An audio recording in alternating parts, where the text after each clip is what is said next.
Hi chat. Hey, is this thing on? Sorry, my when I turned my PC on earlier, it kind of messed with all of my audio. So I'm hoping that everything sounds okay for you right now.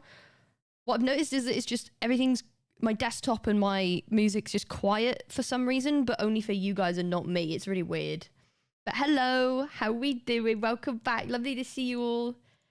Thank you for coming. I appreciate it. We are going to be hopefully finishing off, if all goes to plan, finishing off the community library books today. I'm pretty sure, hopefully, yay. We'll be done with all that, which is awesome. I'll be able to put them on the shelves.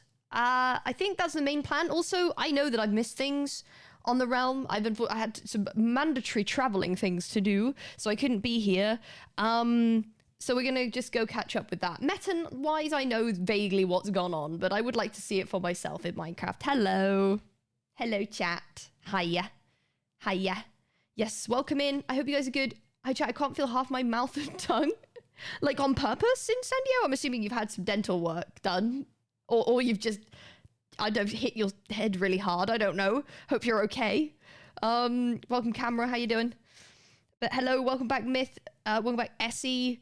Cloud, hello. Yeah, my music levels are a little bit weird. I think they're playing a little bit quieter than they should, and same for like my other audio. So let me know if you think anything's like super duper quiet, like way quieter than normal. Specifically regulars, really, I guess, people who know what it's supposed to sound like. Because I just turned it on and like all of it was broken. It was just like, nah, not connected. I don't know what you're doing. And I'm like, oh, okay. Every other hundreds of times I've turned you on, it's been fine, but not today, apparently, just randomly. I haven't changed anything, but okay. But I hope you guys have had a good week so far. Hopefully, hope you're good. I got to go and see my parents and my fam yesterday, which was quite nice. Well, I went on Tuesday, and then I stayed over, and I was back yesterday. How the exams? Hope the exams are going well, chat, as well. Yes, we're going to start with some ads, 3 minutes of ads, and then when you're back from those, we will get into the game, I guess. I'll run those now. So, well, see you in 3 minutes. If you don't want to watch ads, then you can subscribe. Yay! Beam. But hello, great for you. Good. I'm glad that at least one person's having a good one on the exams front. But yeah, I hope you're well. Yeah. I've had a bit of a week, but you know, it's fine. Also, unfortunately, it is Eloise's birthday tomorrow. No. Am I crazy? Is it tomorrow? It is tomorrow. It's Eloise's birthday, and I will be going to see her, which means I won't be streaming tomorrow or Saturday. Sorry. I'll be traveling because she has decided to live along with Owen and other friends really far away. So it takes a while to get up there. So I won't be streaming tomorrow and Saturday because I will be visiting Eloise. So you will see stuff on my Instagram story, no doubt, that I am with my friends, but I will not be here. I apologize. It's one of those things where the week has changed from what I originally thought it was, and now it means that I didn't get to do as much streaming as I wanted to. But I'll be back to streaming on Sunday, and we've got this stream as well, obviously. We're allowed to be with friends. Oh, thank you so much, chat. Thank you for letting me see my friends. Thank you. I'm not stuck here. I'm not tethered to the seat. Okay, phew. Everyone outfit on Instagram slayed real hard. Thank you so much. I appreciate it. Yeah, thank you. I've really enjoyed making those, and I have more to come. So, well, it means a lot more mobs. There's a lot more Minecraft mobs, and I like dressing up in fun outfits. So, works for me. It works for me. Yeah, I'm excited. We're going to get the Realm community library books done, I think, today, which is sick. I hope you guys have had a good one. Hope you've been enjoying the hot weather. Today, not so hot. It's not as hot, but it's pretty hot. It's pretty good. It's nice. It's dry and it's somewhat sunny, so I'm honestly taking that because when you walk a dog every day, if it's wet, it's just a lot harder, which is very annoying. But I hope you have been enjoying it and such. Wow. But I hope, yeah, it's been very grey today. Yeah, it's weird. It was honestly, and again, the weather forecast lied. It was like, it's gonna be sunny, clear, sunny, hot sky, yay, for the whole week. And it is kinda, but then it hits the day of and it's like, oh, it's like 14 degrees and it's cloudy. And I'm like, You lied. You said it was going to be really hot today. You lied. You lied. But tomorrow is hot, which is nice. Well, kinda. I'm going to be in a car going to Sheffield for half the day. But maybe when we get there, it'll be nice anyway. So whether I ever told the truth? True. It is a notorious liar. Notorious fibber. This is true. But, you know, we move. We move. I forgive it. If forgiving it means that I get sun, then I'll do anything. I'll do anything, obviously. Honestly. The weather is aimed at Cloud. Cloud, you lie. You lie. Thank you for watching the ads, ad watchers. I appreciate that. Thank you very much. Let me boot the game up. Why haven't I booted the game up? I haven't booted it up. I don't know. I don't know. Ugh. Yo, I'm in the Baker chat. Hi, Marsh. How you doing? Welcome back. We're logging in. So, like I said, it is... Stuff has happened on the Realm since I've not been here, which has been, like, again, a couple of days. Shit just happens when I'm not here. Oh, I do need to change my skin as well. But I know, obviously, on a meta level, I know, vaguely, what's happened. Roughly. But my character doesn't, obviously, as we know. It's two different things. So we're going to go and see and log in and just witness what might have happened on the Realm. This freaking guy, I kind of be knowing things. I know stuff. Didn't watch Realm from one day. It's how it be, unfortunately. Now, consider this, but it's also like... You didn't watch the Realm for one day. You didn't get on the Realm for one day. And the Noah... Do they? Slime, I don't know, man. I don't know if they call me the Noah. Because I don't... I miss things. I miss things. I don't know why I called you Slime. You're Slime now. It's in your name. So it's fair game. I could call Cloud the. It's in the name. So, you know. MCU teams about being announced today. Oh my god, are they? They are. Let's see, shall we? Is this for Rotterdam, I presume? Real huge, huge. Bum. Yeah, so obviously, if the Rotterdam one, it's already on the website here, on the TwitchCon website, by the way. This is you can see who's on the roster on the website already, so you guys know I am already on the website. You know that I will be competing in this competition at Twitch Rivals, as I have, very, you know, I feel very lucky to have been able to do each time. So I will be there. There's me. Look, wow, I have a little picture and everything. So I'll be doing that. So I will be streaming over Rotterdam just the once. And then on here, actually, so we've got the No Dice panel here. There. Yay. We're doing our No Dice panel.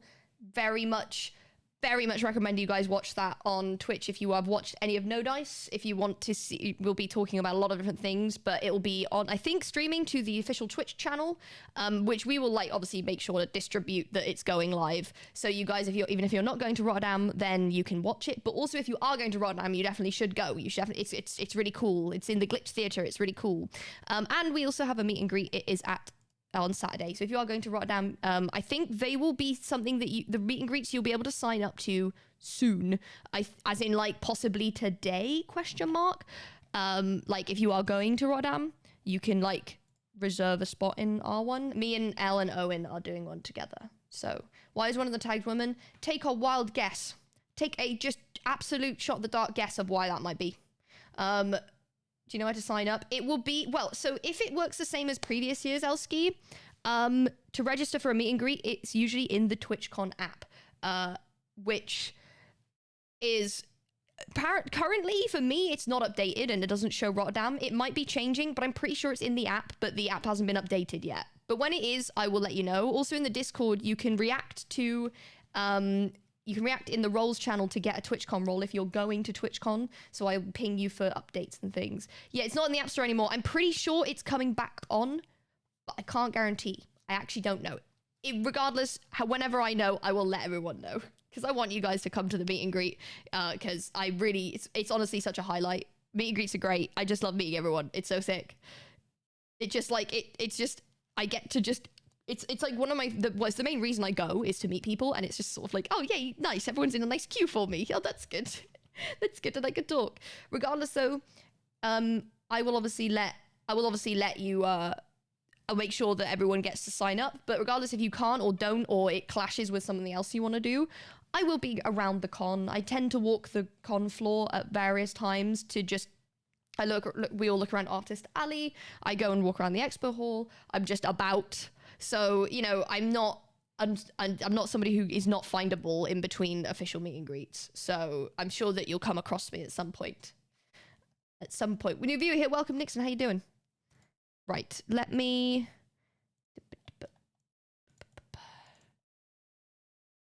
join the realm and see what the helm is going on.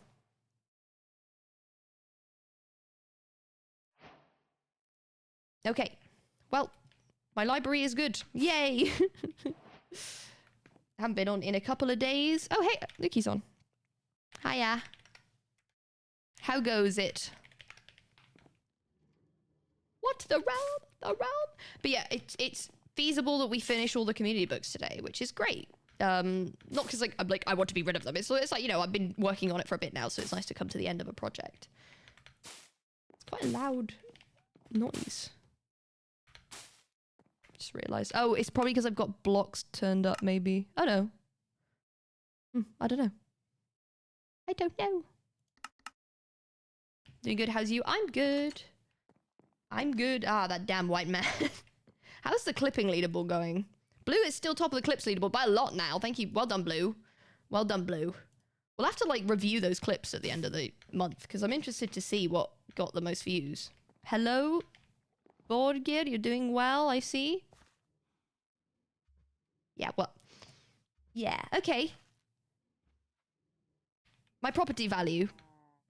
My property value, chat. What the fuck? What the fuck? I was gonna list this damn thing with the view of the Kingdom Castle. Now what? Now what? What's happened to my damn skyline? Oh. My goddamn skyline. There's a llama in a boat spitting at that drowned. That's funny. GL. Okay. Why is there a Christmas tree there? What is going on? What's happening? Are we gone back in time? What's happening right now? Hello? So the castle's gone. That's cool. It's Christmas. Oh my god. Wow. Merry Christmas. Right. So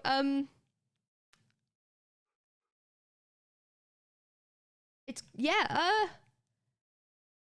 why can't these things happen when I'm here? It's always on my day off, man. It's always on my day off. I'm the goddamn press, and they be like, "Oh, I'm gonna subtly blow up the biggest structure on the server when Bekyamon is not here, notably." And the bridge? Which bridge? Oh.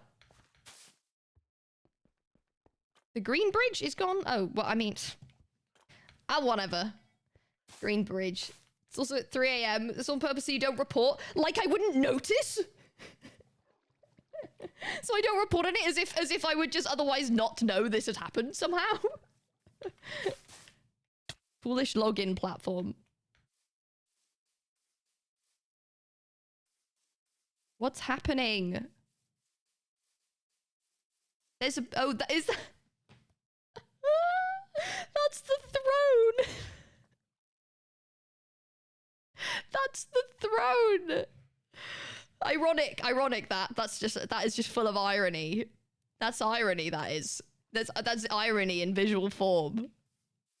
After everything else, after the throne being stolen the most, when the castle is gone, the only thing left is the throne. Well, he's got somewhere to sit, at least. That's so good. Well, there's gonna be so much angst now about this throne. God damn. Okay, yeah. I mean, personally, I wouldn't have done this. But, you know, Sure. Yeah, okay. It's whatever. I mean, I'm gonna go ask Lukey about it. Obviously, out of character, I do know roughly what happened, like why this has been done, or and how. But you know, I'll ask. I'm good. Could you come to spawn? Possibly. The castle appears to be gone.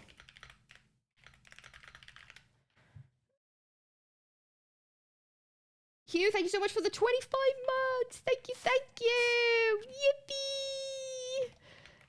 Thank you so much for the 25 months. I appreciate that, Hugh. I hope you've had a good 25 months here. There's over 2 years. Oh my god. Oh my god. Thank you very much. What is this menagerie? What is going on? Why is there so many just random creatures in these boats? I'm assuming they're from the castle?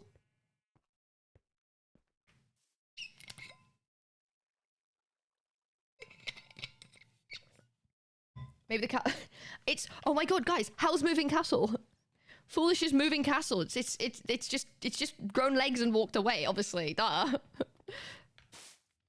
That's clearly what's happened. Also, what is this freaky like body thing there? What's that? That's weird. I don't like that. It's giving me the heebie-jeebies right now. I don't like that at all. Foolish is moving castle. Hasn't Mumbo figured out how to make like massive moving cyclical structures with legs? Isn't he figured that out? You need a mod, really, I feel like, to make it not really horrific. Wait, Sneak also lived there. So Sneak's house is also just entirely gone. Including his stuff, or did they move stuff? I don't... What? Like the chicken leg house thing. Yeah, that's Hal's Moving Castle, isn't it? The entire kingdom is homeless now. Maybe it was just Fit's master plan. Oh, they even destroyed Fit's trash, like the garbage heap that he lives on. He's even more homeless now somehow. What the hell? They move stuff. Oh, okay. He's just extra homeless now. I'm just waiting for Lukey to come in and just explain. Where am I? Like near spawn? By bridge? Where is he if not here? My property value, dude! I was gonna list it with the damn view! Oh, there he is. Hello! Hello! Hello. How are you? Oh, good. Yes, Hello. I'm good. I was just wondering if you could shed some light on this thing, this lack of thing there. Oh, the lack There of appears to thing. be a large gap in the skyline. It's been an eventful few days. Have you gone over and seen it already? Yeah, I've just had a little look. I've had a little peek, Yeah. but obviously it probably isn't very safe. I mean, it's safe. I mean, it's one block thin, so like you got to be careful. Well, yeah, that's not very safe. Have you seen the ballroom underneath? No, I haven't. Ah, here, I'll show you. Yeah, Roz, amidst the faction feuds, Roz decided just to blow up the Yellow Castle herself. So wait, what? The faction feuds? You're gonna have to catch me up here because I've been not here all of like what 2 days. Here. So oh wow, oh yeah, that's large. Yeah. Well, there was a few shenanigans, got a bit of a back and forth of some tomfoolery, and Do you care to elaborate? so I don't even know how it started. I think the Yellow Castle was like someone put a bunch of sand over it, but I think it was bad. Like a sand castle. Like, and it turned into a sandcastle. Yeah, and it looked really cool, and I was like, Oh, wow, very cool. That's fun. It's a cool sandcastle. And then Roz and Amesy retaliated by flooding the cathedral, right? Oh, okay. I think I saw pictures of that out of character. Yeah. And then that took Pangy like 3, maybe 4 hours to clear up. It took a long time. And then Right, yeah. Oh, also before that, the green castle was like covered in glass. In glass? In glass, yeah, it was really difficult to remove. Oh, okay. And then what else happened? Honestly, I think... Oh yeah, and then me and Pangy, we had this big open area, and we were like, well, this is a great opportunity to start a real estate business, you know? Okay. And so we started gridding out. Oh, I was squares wondering of what land. this one sold to sign meant. Yeah. Wait, I didn't realize this one survived. And then it was great, and we'd sold so much land, just like squares of land. It was great. And then Roz blew it all up again. Oh, okay. We were like, oh, geez. And so we forced everyone to rebuy the squares of land, and then this time buy an extra package of Roscumber insurance. Insurance, yeah, no, smart. Only worthy of one redemption. But then Amesy came and said, nope, you can't build here. And so me and Pangy packed it up, and we went to build elsewhere. Oh, okay. And then I built a Christmas tree. She blew up her own castle. Yes. Right. Yeah. I don't know. I don't Why? really get the logic. I don't know. Because what? Because you were messing with the castle? No. Well, or like green. Well, okay. Now green I'm talking per green se. collective, and you're in green. Sure. So I'm not. Look, I'm not on the yellow. I don't care. Now. So in order to because people kept messing with the castle, she blew it up so it was gone, which is like the biggest thing that you guys could have done, but she did it for you, and so therefore you're like, I mean, Green's maybe ultimate goal has been achieved, and you're not even to blame. So it's kind of a massive W for Green. It's a massive W. I'm not even kidding. Like an unbelievable in and out of character, we made so much money, Becky, selling off the plots of land, and then Roz blew it all up again, and we just copy paste, rinse, repeat, sold it all again. We were selling insurance packages. We were like, we'll do this, we'll do that. It was great. But yeah, no, Roz kind of just done it all herself. And so it was a great day. Yeah, like, you guys get we were winning. you know castle, and you're not like under fire for removing it. We'll be under fire for one reason or another, I'm sure. But well, yeah, I no, mean, not for destroying this. the castle, which is like the biggest act that you could have done. It was a great PR play. No, chat, if you're saying she spent 5 months on that castle, she blew it up. Yeah, she blew it up. So you can't really be sad about it. She obviously must have been okay with blowing it up, because she like, if you had blown it up, then it would be like, wow, yeah, that would be really sad. She spent ages on that, but she spent ages on it, then blew it up. So yeah, no, she chose to do it. I'll be real. I don't think I'd have it in me to blow up the castle. You know. No, I thought it was very ironic that out of all the things, now the throne is the only thing left. Yeah, well, because it's the bed. Yeah, it can't be. It is kind of like melancholy though. Yeah. You know? Well, I mean, yeah, the it cost is. was pretty cool. My property value has plummeted, man. I literally. No. I was gonna, like I was invested. Do you have a house? My library is I live there. Okay, no, that's fair. It belongs to me, and so I was like, oh yeah, brilliant. And I've got this brilliant view of the Kingdom Castle, which was definitely going to go on the listing when I eventually set it up, and then it's gone. My property value is actually just shot. It's gone. I just don't know what to do anymore. Gambled all my snavings away in the Snacino. Oh, well, yeah, it is a shame, but yeah, no more yellow, and the wall as well, and Roz's tower and Clown's tower kind of became collateral. It's Tina's tower. Well, I think they both live in the tower, right? Oh, okay. Well, the wall's kind of still intact, which is also quite ironic. Yeah, Owen built that, right? Yeah. Still the most intact thing. Wow, what a master builder! I never knew it. But yeah, other than that, I don't think much else has happened. I don't know when you was last on, or like what you've last. Well, I was on Monday, but I was on and then I left, and then like things keep happening at 3 a.m. Oh. So I'm never here because I am EP bear. I'm an EP bear, and I'm asleep in my bed when it's 3 a.m. You go to bed at a civilized time? Yes, because my dog wakes me up at 9 a.m. So I can't go to sleep super late, and everything keeps happening stupid late. What happened to daytime? No, it's true. This did happen quite late. No one told me. No one said, oh, Bekyamon, there's massive things happening. As the newspaper, you might want to just be present for that. No one said a thing. And I was like, oh, cool. I'll just find out from Twitter. I'll just find out from bloody Twitter then. All right, never mind. It's fine. Yeah. Yeah, it was with like the rigged TNT too. I think it just made a far bigger explosion than anticipated. Rigged TNT? Well, you know how like, when you prestige mining and stuff, when you can buy the TNT hat. The TNT hat? Like there's armor that like I think improves the blast radius of TNT. Oh really? Oh, I have no idea. I don't level. Yeah, no, it's okay. I don't do that sort of thing. Well, I don't yeah, I mean, really, unless I'm but sent away into it's the a bad. bigger explosion. To me, it looks like the perfect level, right? Wasn't that the idea to literally remove the entire castle? I think the towers were supposed to stay in.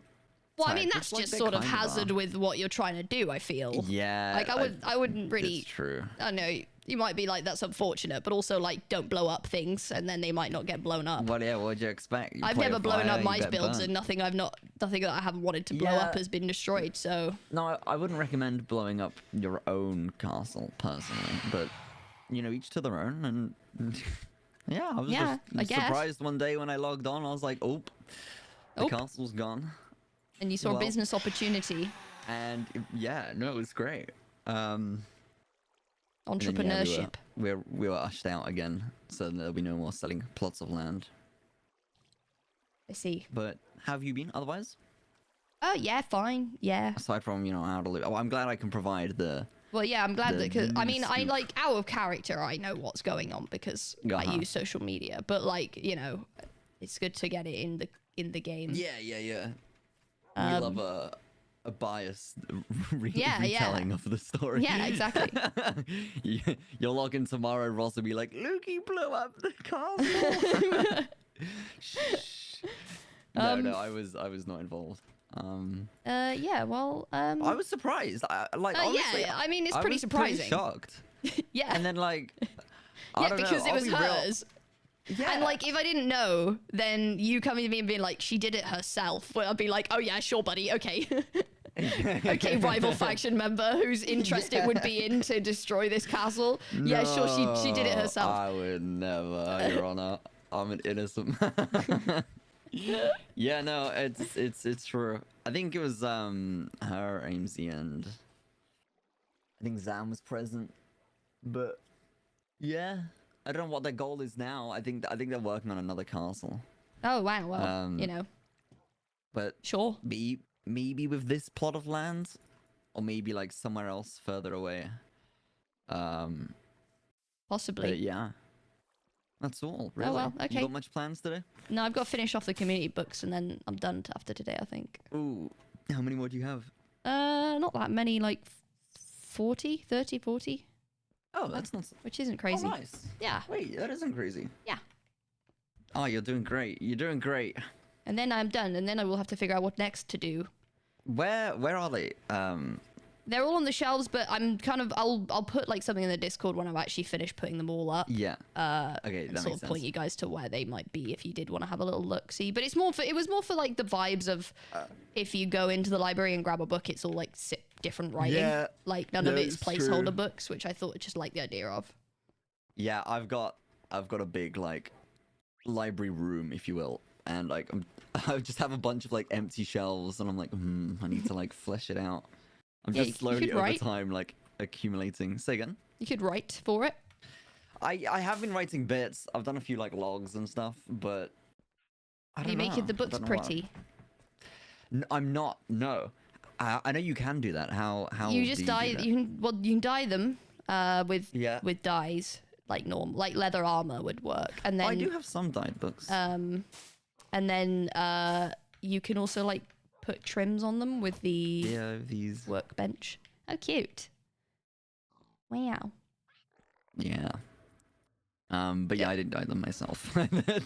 those were given to me. Wait, how do you do the trims? It's in the workbench. I think it's like gold, iron, leather, and there's like a chain one and a cobweb one, I think. Oh, cool. You just put them in if you sort of mess around with them in the workbench, it will just appear. Yeah. Like you'll figure it out. Yeah, okay, that makes sense. Yeah. Okay. Enjoy. All right, well, I'm gonna head off again and Okay. get some bits done. But I'll see you around. Good All luck right. with your books. Thank you. Goodbye. Alrighty, I'll see you later. Goodbye.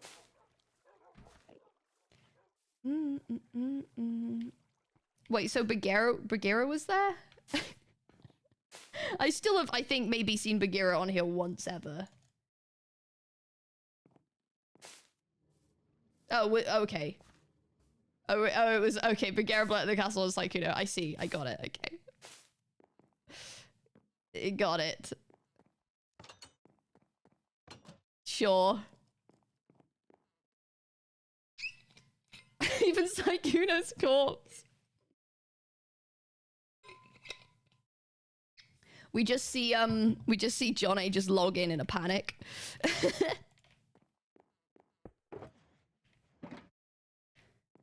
This one's poetry. This one's... That's prose, but that one's full. Purple said no. Oh, okay, cool. Oh, yeah. And Dan TDM. Oh. Saikuno died in the explosion. Oh, that's so sad. That's so sad. You guys are funny. You guys are funny. For God's sake. Stampy was there. No way. No fucking way, dude. I mean, okay, yeah, so I don't really... Blowing up your own castle because people keep messing with your castle, which is like kind of what the other people want to happen. Don't really think that, I don't really personally see that as any W in any angle, myself. But, you know, each to their own. Power move, yeah, I guess. Power move, but you yourself just take a massive L. Beast move. Well, I guess. Only the Jester's getting W's. The wall still being there and the throne still being there now is so funny. It's very poetic. Whatever to prove the haters wrong. Sure. Sure. Sushi's decision as much as it was to prevent future heartache. I see. Okay. Yeah. Rolling in his grave. I mean, is he rolling? I think he's rolling with laughter. Surely. They can't mess with it anymore. Yeah, I think, I know that I've seen this done before. I don't really know if I can get, like, if I, or especially me, my character would ever get on board with destroying things so they don't get messed with anymore. You know? You have a character that constantly gets messed with and to be blown up versus doing yourself. Yeah. I suppose. Okay. TL Police 2's corpse survived the explosion in the ballroom. Wait, why is his corpse there? What does even it mean to have a corpse there? Less things mean less news. Well, I can write a newspaper about this destruction, which means that I have something to write about. I've been kind of like not doing it because like I've not really felt there's been enough that I can write about. No idea, but it survived. God. Oh, it was his bones, I see. Of course. Oh, the skeleton. It just didn't get blown up. That's great. I mean, sure. Sure, I mean, yeah, no one can mess with it, but because it doesn't exist, which is I think it's just, I can't get my head around the cycle of logic of, I mean, I'm presuming there's not much logic. Even the emotional logic of, I care about this thing so much that I really hate it when it's messed with in some way. So I'm going to get rid of it entirely, even though I care about it so much that it upsets me greatly for it to be messed with in any way. So I'm going to, you know, this loop, I don't really understand. I don't really get it. A mercy kill? It's a building. You know? I'm like, I don't personally can't subscribe to the logic loop of I care about something so much I will remove it entirely from existence because people mess with it. You know? Avoidant attachment stuff. Better to not have a relationship than to invest it in emotionally and get hurt. Yeah, maybe. I suppose I don't have that kind of style. The Pope drowned? Oh, they drowned the damn Pope.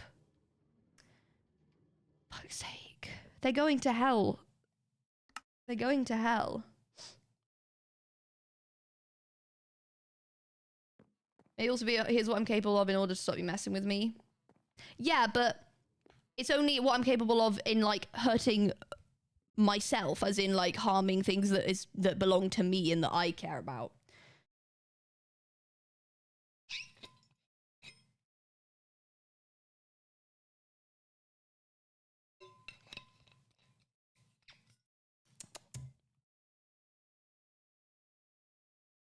Shit yourself rather give me a satisfaction of others to blowing it up. I guess.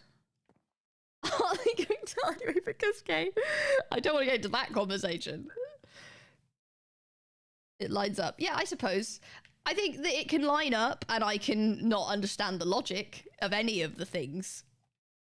Like, TR Beck cannot understand any of TR Ross's logical conclusions that she draws. I think that's valid too. Even if it lines up with other logical conclusions that she's drawn in the past, I don't think TR Beck gets any of them. It makes no sense. It makes no sense to her. How many books are you going to do today? Hopefully the rest of them is the idea. So I'm going to paste in some more. Let me open the form. Oh, let me check the MCC teams as well.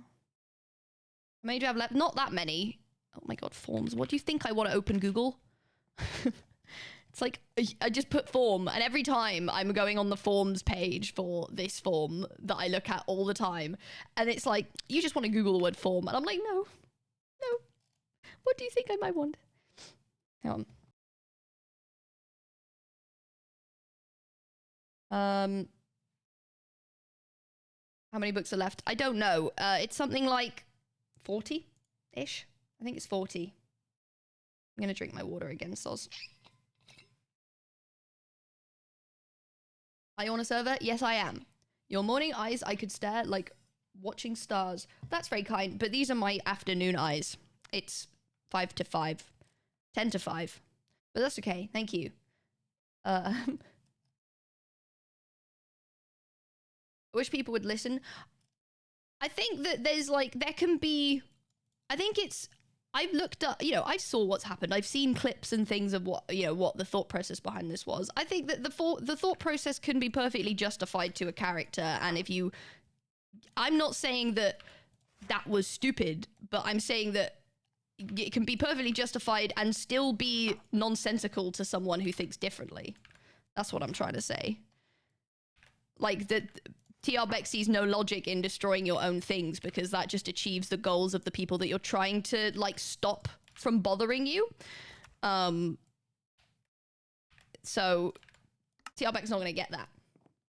Different eyes for different times of day. Yeah. It's crazy. Before 5 a.m. I have, like, brown eyes. And now I got this. Okay, hold on. Boop. Beep, boop, boop, boop. Boop, boop, boop. All POVs are mostly justified in the thinking. They're all characters. I mean, you know, at the end of the day, it's Minecraft, innit? It's Minecraft build. It doesn't mean that it can't have, like, real emotion behind it, but it's like, I think, yeah, like, ultimately, the worst you did was mess with someone else's build or whatever. Boop, boop. Lots of drama regarding water, the object, and the person.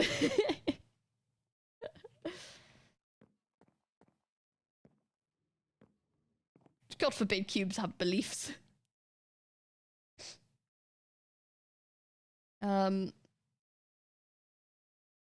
Right, let me go to this next submission. We got to start working through these. This one is called Realm's Downfall by Lady Dragon. Hello, Lady Dragon 727. In the realm, Pangy was more than just a wanderer. He was a force waiting to be unleashed. Quiet, calculating, and patient, his one goal was clear: to take control of the entire realm. I don't know what the basis of this is.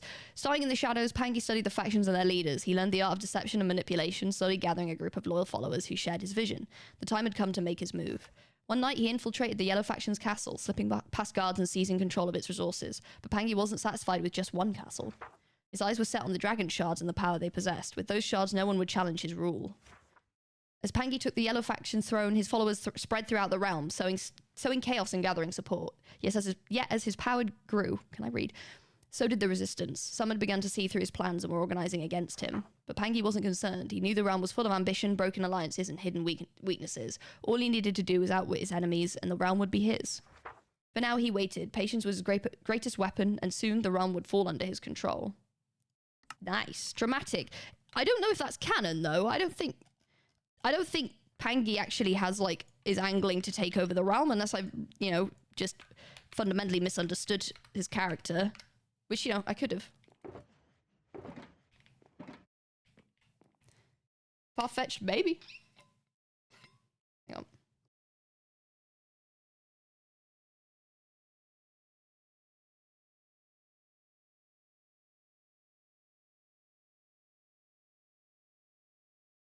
He drank some honey once. He did. Sick writing. Nice writing. Thank you, Lady Dragon. Appreciate it. Okay, we've done that one. 301. I'm just tidying up some from the last time. So this one's a bit... I had to put this one aside because I wasn't sure if it was original or not. It is. It's just written as if it's a collection of letters, but the letters are... This is a fictional collection of letters. It is original. It's quite interesting. Boom, boom, boom, boom. Like alternative. Yeah, that was cool. I liked it.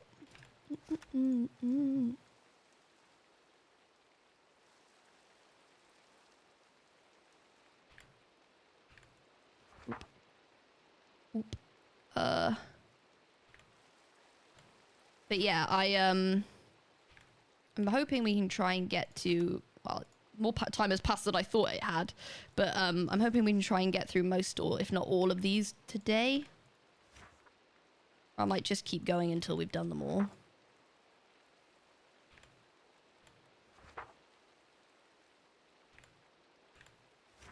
Oop. Oop. Hi, Goody Pops. Hi, Daisy. How you doing? Hello, hello, hello.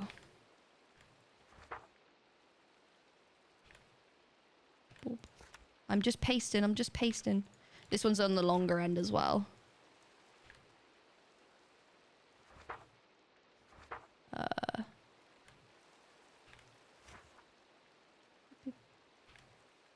Okay. I asked first. Okay, I'll read this one. This one's called... What's this one called? Harbinger of Fire. Publisher's note. This is a collection of the remains of letters that Thomas Fariner, the owner of a bakery in London, sent to his brother. In September of 1666, a fire broke out that ravaged across the whole of London, known as the Great Fire of London. There is a figure referenced in these letters that historians believe is important to the Great Fire and its cause. This text has been translated into modern English for the reader's convenience. So I read this, and I was like, oh, is this like actually just a transcription of letters? Because that's not really original. But it isn't. It's fictional, but it's been presented as if it's real letters, which is quite cool. 1666, June 15th. Greetings, brother. I am unsure if today was the most harrowing or lucky experience in my life. As I was stocking grain for the bakery, I was stopped by a mysterious cloaked figure, face obscured. The figure weakly grabbed my shoulder and asked where they could acquire a good meal around here. I should have moved on, however, I invited them to come with me and I'll provide them food. I asked their name. They simply said they were a traveller. Once we had returned, they sat before the counter as I baked the morning's first batch. I tried a new recipe since this was a strange occasion, a small sweetened loaf I called a muffin. I prepared a tray for the day's few customers and set it in front of the stranger, instructing them to have one. They picked one up and took a bite from the muffin, and then suddenly ate the entire tray's worth. Their vitality returned suddenly, and they exclaimed how it was the best thing they had ever eaten, and vigorously shook my hand. I was annoyed that they had eaten the entire tray until they produced a golden coin engraved with strange symbols. They asked if that was enough, which it certainly was, and so they parted with a promise to visit again soon. I'm unsure if they should be delighted by their patronage or worried who they may have been. Regardless, I seem to have pleased the traveller with my baked goods. I hope you receive this letter and hasten to hear from you soon. Oh, that's your birthday? What? June 15th, 1666? Wow. Is there a max age for Twitch or? Let me put lo-fi on because I got a bit jarring. Bit of the lo-fi. Okay. 1666, August 23rd. Today I encountered the traveller once more. I was tending the bakery when they walked in and requested many of my now popular muffins, to which I obliged. I ended up having a lengthy conversation about how the business had improved greatly since their last visit, though the patrons were weary of them. However, when I asked about their travels, they seemed defensive and deflected the questions. They left soon after, paying me with an equally strange but valuable coin and thanking me for the goods. I truly wonder who this individual is and their motives, but they are friendly and pay well, so I hope to see them again. I hope this letter finds you in earnest. We got a vampire chat. 1666, September 1st. Hello, brother. Today was largely uneventful. I mainly focused on the bakery's ingoing and outgoing payments with little customers. However, as soon as I took a walk at noon, I heard rumours of a demon infesting the streets, cloaked with horns and a shrouded face. There was also talk about forming hunting parties to find this supposed demon. I preferred to keep myself out of such risky activities, so I kept to myself, but I'm worried what the panic could do to the streets of London and how safe we might be here at the bakery. And...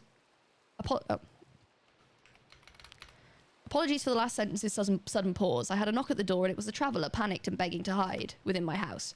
I inquired what for, to which they said they'd been falsely accused of a crime and there was a mob after them. I felt obliged to hone them for the time, and as they sat down, they finally let down their hood, revealing a horned demon beneath. I was shocked, but I did not attack. This traveller may appear to be a demon, but they have been nothing but kind to me and my bakery. I feel conflicted as I write this letter close to them. If I deliver this message, then the traveller should have already left in the morning. However, I can see the lit torches of those hunting coming this way. I hope to see you soon. Thomas. Publisher's note. This message was never delivered due to the home catching fire. Mr. Fariner feared his letter may be intercepted, keeping it secret in his rebuilt home.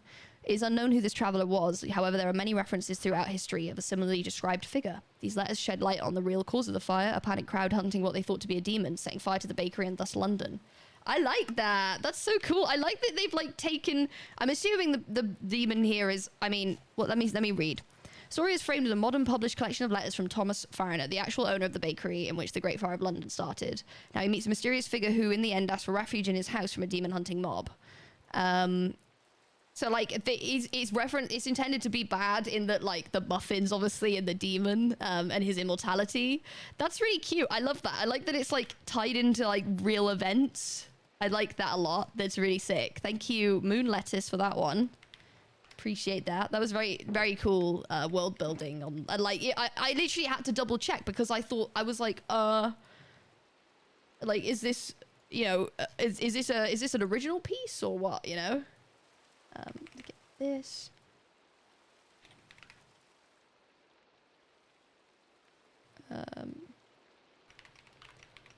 Okay, let me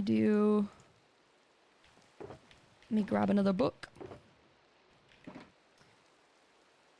Okay, next one, we're starting on this 3. Go. Okay. This one's called I Can't by Copper Coin.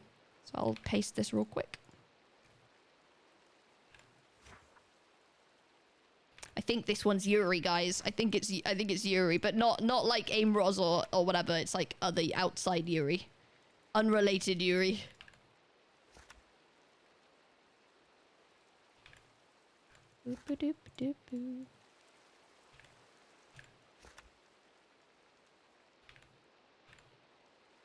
Yuri mentioned, oh my god. Never mind then, okay. It's still Yuri though. I think it's kind of doomed though. Alright, this one is called I Can't by Copper Coin. Married. Camellia was getting married and Anna had never felt more bitter and jealous in her entire life. The girl who made Anna's life feel whole was getting married. She would never see what Camellia would look like in a wedding dress. Instead, someone else got that privilege. Yet she did not utter a word of the repulsion and disgust that boiled in her heart, not a single word of protest. She simply stared into Camellia's eyes, the deep blue eyes that reminded her of the ocean. Anna loved to look at the ocean, but could only ever watch from a distance. Girl she loved was leaving her forever and would never meet her at the big oak tree ever again. Angsty Yuri. The tree that they first met, where they shared secrets, where they held hands. The tree where Anna carved Kamalia's name into the wood. The tree where Anna realized she loved a girl and it was the best feeling in the world. Oh. But nothing good lasts forever, because here they were saying goodbye near that very same tree, and Anna couldn't say the words she wanted. Kamalia was moving far away to marry some fancy rich man in another city, but Anna said nothing. She simply admired Kamalia's soft green dress, her gentle smile, and her ocean blue eyes that made Anna act so greedy and feel so scared. So Anna knew she would always be held back by fear, the thing that paralyzes her and makes her tongue numb. The fear that makes it so that she would never learn to swim, never say what's on her mind, and would never let her say the words, I love you. Aww. Fear was the thing that stopped her from confessing and making Kamalia stay, but Anna could never voice these thoughts. She could only ever stare from a distance, because no matter how strong her desire was, she would always be scared. No! What the hell? Why did you do that? That's so sad. Why did you make sad Yuri? What the heck? Thank you, Copper Coin, for I can't. What the hell? Nicely written. Very, you know, like, it's like sad. It made me sad. That means it's well written. What does it say? I love Yuri, so shout out to my Yuri loving oomph who inspired me. I wanted to write about Lil, but thought, I'll write Yuri instead. Valid. All right, next one. Hold on.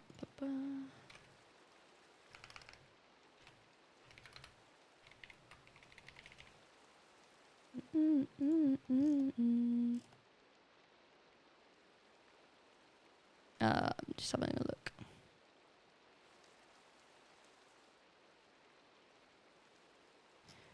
Let me pop this. Some I'm just going to put to the side just so I can, like... I do it because I want to double check, and also because... or if I'm, like, not sure.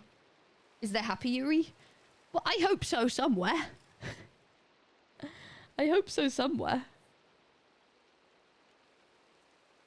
Oh, this one's, like, scientific as hell. Perdition of elixirs. Oh geez. Okay, this is a reading out loud test for me. Oh my god. It's to do with, what's it about? Physical and psychological effects of the overuse of alchemical concoctions. I don't know who Yuri is. Yuri's not a person. Yuri is basically, it's Japanese, right? Yaoi and Yuri. Yeah, Yuri is the term for, like, women loving women relationship. Any media that is about that, or like anything like any lesbian relationship is Yuri. It's not a person.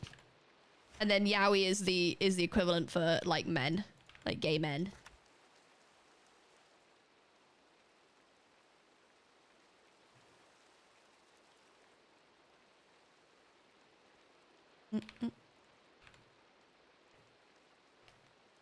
This is gonna be a big read for me.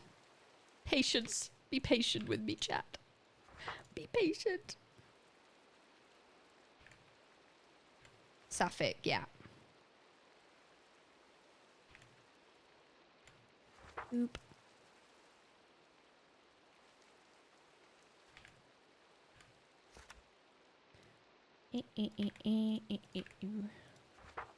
What day submissions is this? Hold on, let me finish pasting, then I'll have a look.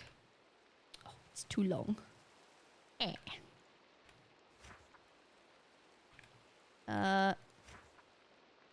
This is the 3rd at 2 p.m. Oh. Wimp, wimp.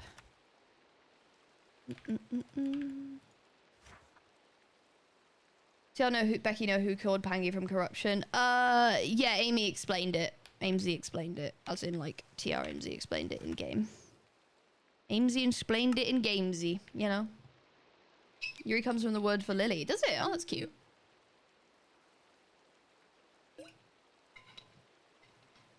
Long live the word MLM. Exactly.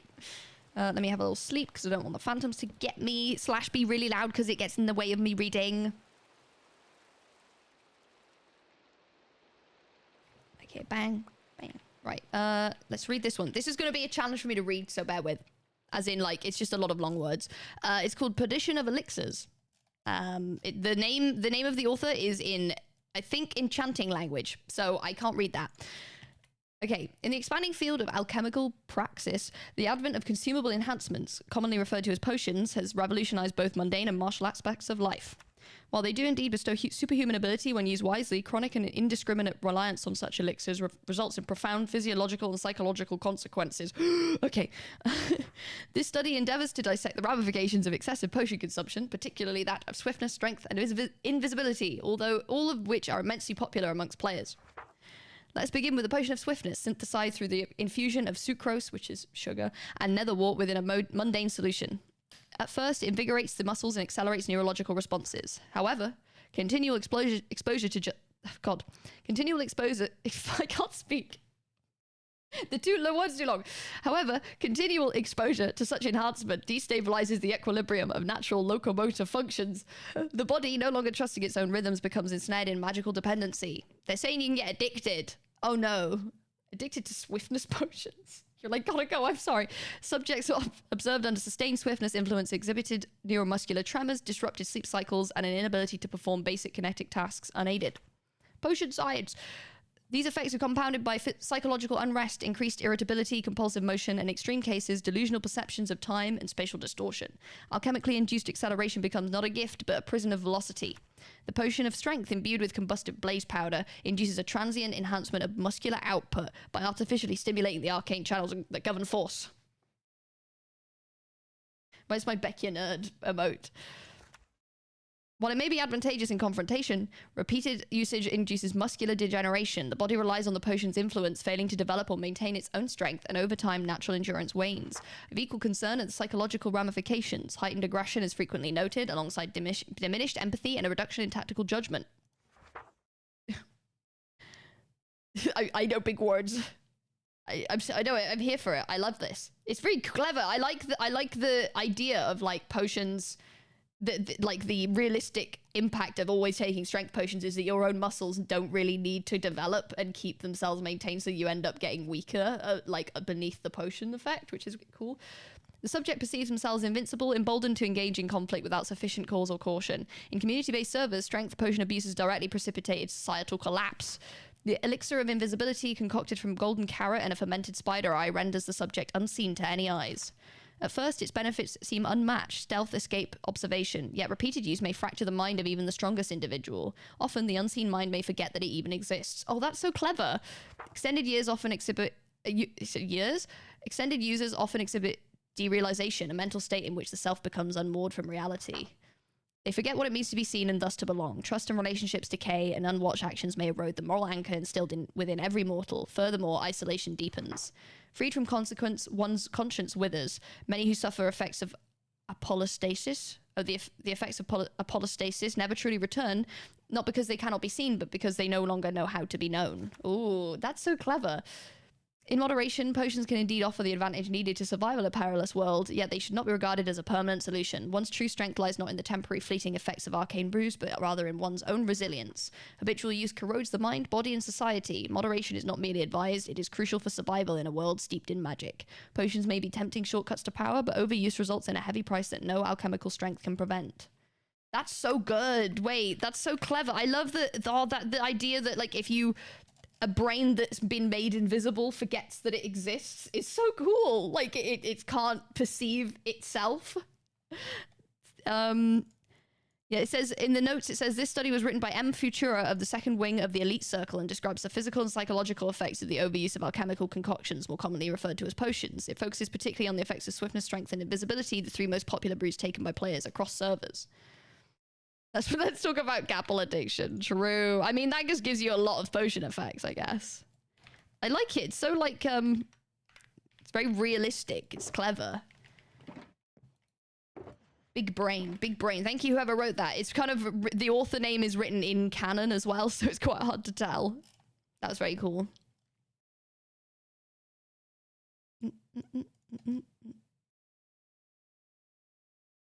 Okay, Icarus... This is called Icarus and His Dream by Salmonella Baby. Oh. Oh no. Is that like a baby that has salmonella? Or like salmonella baby? Is that like an exclamation, you know?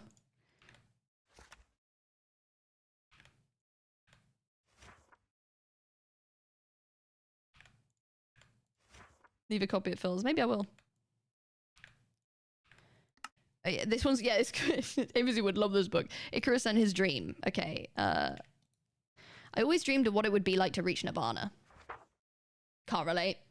I could almost imagine what it feels like to be a flightless bird pecking at the earth, a being who looks up at the sky and dreams of exploring its endless expanse, to one day sprout wings so large it struggles to fit upon my back. Maybe it grows fast, a sudden blink, a bright flash of pain before the weight of feathers settles like a weighted blanket. Maybe it's slow, the uncomfortable itching beneath the skin, pulling and pulling until it bursts through with a dizzying breath of relief. I fantasize about it, that feeling of being weightless, of being above the clouds, feeling the sun caress my cheek, of flying itself, the wind brushing my hair like a childhood friend, of being above it all, the petty disagreements, the grief of lost love. Yet forever wingless I remain, little bird pecking at the grass and dreaming for what it will never touch. Damn. Can't relate. I'm chilling. I'm chilling on the ground here, bro.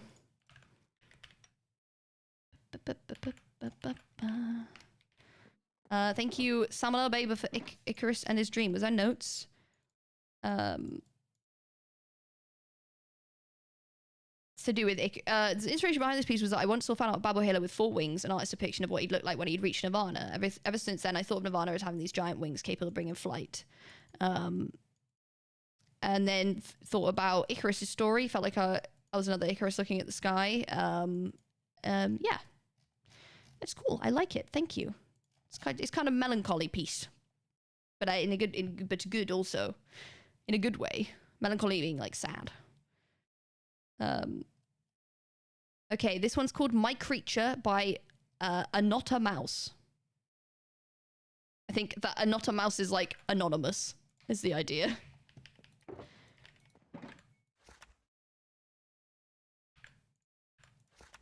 It's a poem. It's a poem.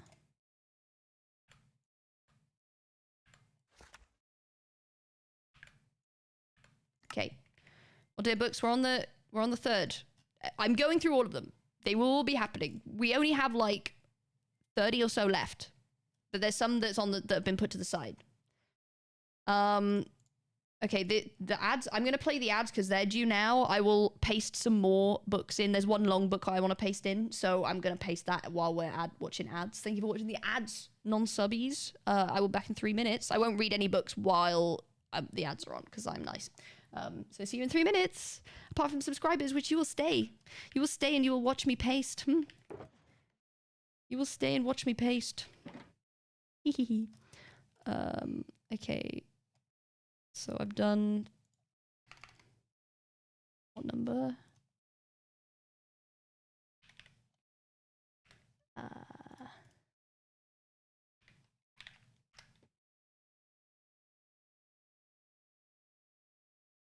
Which one? This one. Wrong one. This book, this long book I'm about to paste is about Sneeg, I believe.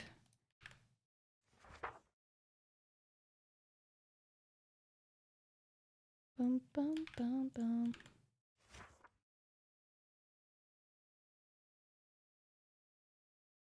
Beep.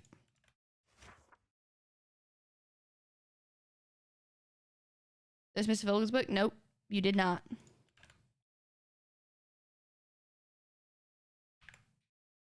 Bump.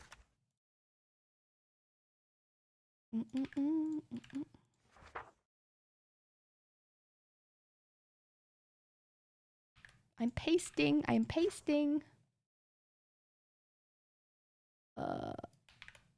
Must have slipped through the cracks.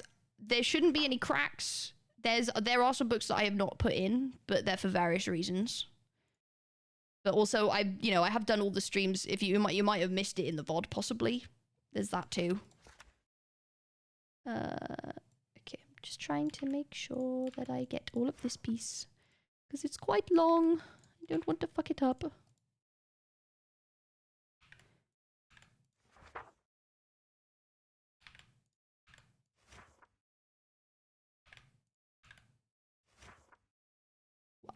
I won't mess up this time. Hi, Firefly. Hello. Can't believe you did that. Can't believe you became a horrible chatter for a minute there last time. That's so funny.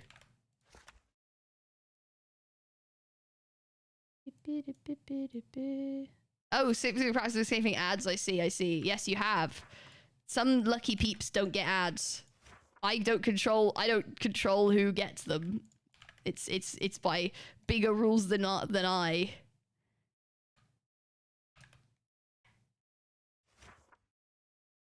Higher powers than I.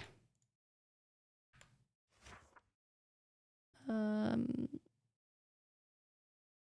this. Yeah. Wait till my solver.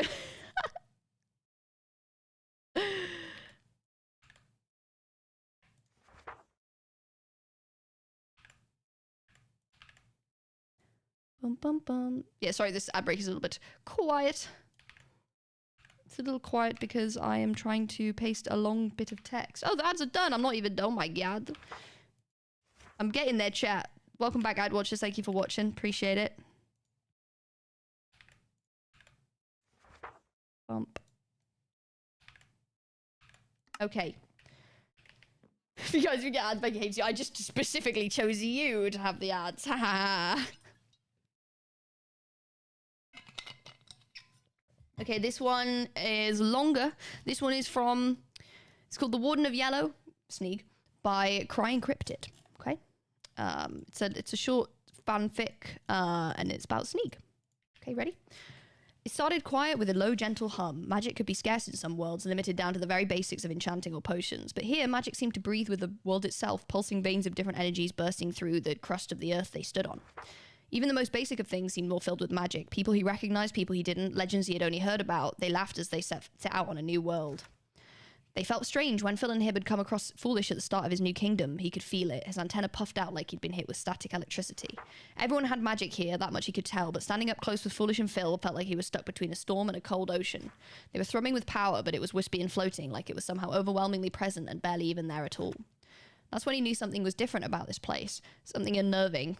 But at the same time, the people here were kind, and he'd grown unexpectedly fond of the faction he'd agreed to join on a whim. His first real run-in with something that made him realize this place was worse than he thought was the corruption. It spread like ivy and burrowed into anything he could get his hands on. It was never ending. Or maybe it was when Amesy came back from their temporary death, with sculpt growing over half their body, twisting and carving out their ribcage from their body. Strangely, his own magic seemed to react to Amesy's, fluttering about in a twirling of blues and greens. It was kind of nice. The more he focused on his own magic, the more he realized that it fluttered and swirled with certain people more than others.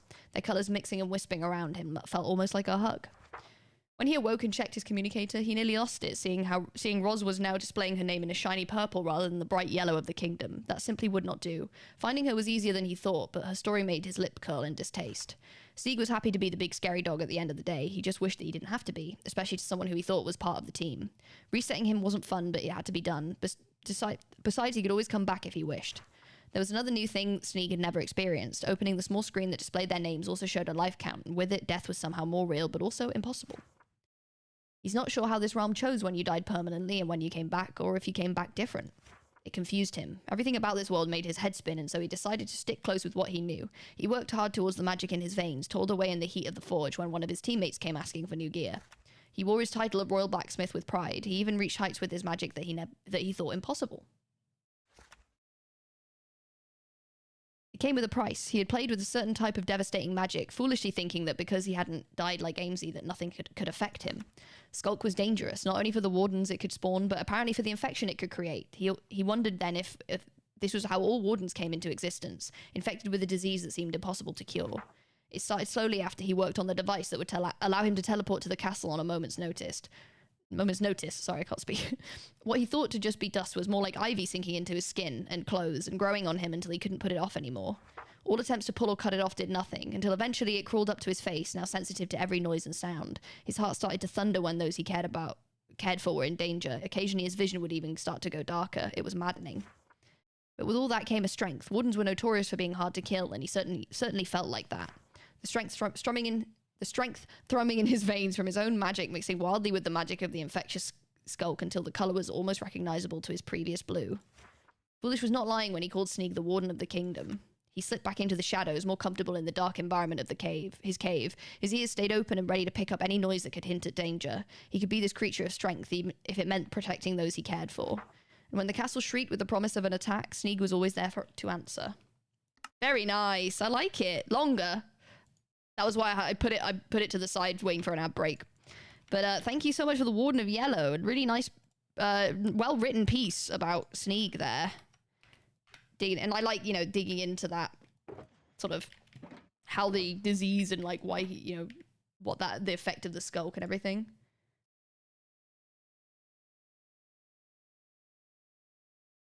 Okay, right, done that one.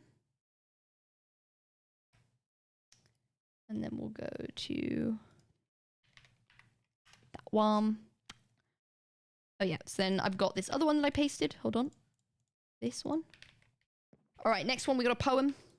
My snail has a hunger like nobody else. My snail eats levels to keep up its health. It eats all day long, going nom nom nom nom, trying to keep me from getting strong. Oh, this is really nice. It's such a whiplash of tone. I have a butterfly that flits and flies. It keeps me safe, saving my lives. I feed it flowers to keep up its health, and in return, my healing is in wealth. I have a firefly. Their name's Leon Kennedy. It stays in a jar and is good friends with me. I like that. It's tiny and small, and I think it rocks. It eats corruption, those black-purple blocks. We all have creatures that follow us around. Some of us hate them, but most think they're sound. We're stuck in this place. It's called the Realm. Maybe one day we'll escape before we're overwhelmed. For now, though, we're here in this godforsaken place, trying to grind levels in this silly rat race. Maybe one day we'll finally be free, but until then, it's just my creature and me. Aww, that's so cute. That one was called, My Creature, called by not a mouse. I think it's supposed to be anonymous, but I'll pop it in there. Thank you so much for that little poem. It's very sweet. Very sweet. How is Brighton? Good. It's good. You can speak in lowercase so I can read that too. My name is not Leon Kennedy. I don't know. What's Leon Kennedy from? Like, what's that character from? I don't know.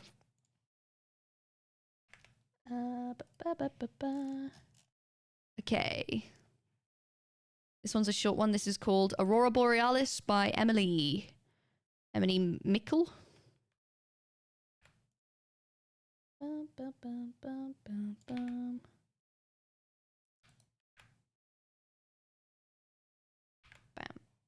Going on my TV. I'm on the TV. I'm on the big screen. What's up, living room? What's up, living room? Shout out everyone's living rooms right now that I'm on the TV of. Hope you're good. All right, next book. Aurora Borealis by Emily Mickle. It's a short poem I wrote in 2023. Right. Oops. The cold seeps into my bones as the waves light up the sky. The stars are like pinholes in the tapestry, and Venus rests under the crescent moon. I smile as the lights bend and swirl and streak across the night, like a magic spell cast upon the dark. How lucky I am to experience the beauty of this world. How lucky I am to be alive today. Oh, that's really pretty. I love that. Thank you, Emily, for that one. A short poem I wrote in 2023 after watching the Northern Lights with my family. It was my way of appreciating the little things in my life that brought me joy. Oh, adorbs. Thank you for Aurora Borealis. Appreciate that one.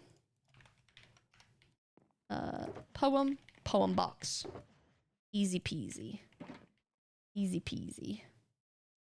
I put it on TV so I can say hi to the walls. Yay! Yippee! Alrighty. Next one. This one's called The End by Becky the Great, but not spelled like my Becky. It's a different Becky, not me. I haven't self-submitted to the form. I mean, I could do that, but I don't really need to do that because I can just do it myself, you know?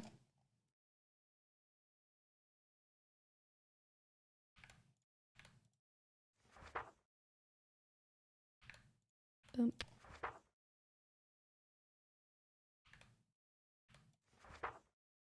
My laptop's in class with the books behind me, you can see. Hello, books. Good, I like books. The books and I, we're friends. I'm friends with the books. Hold up, bam. Oh.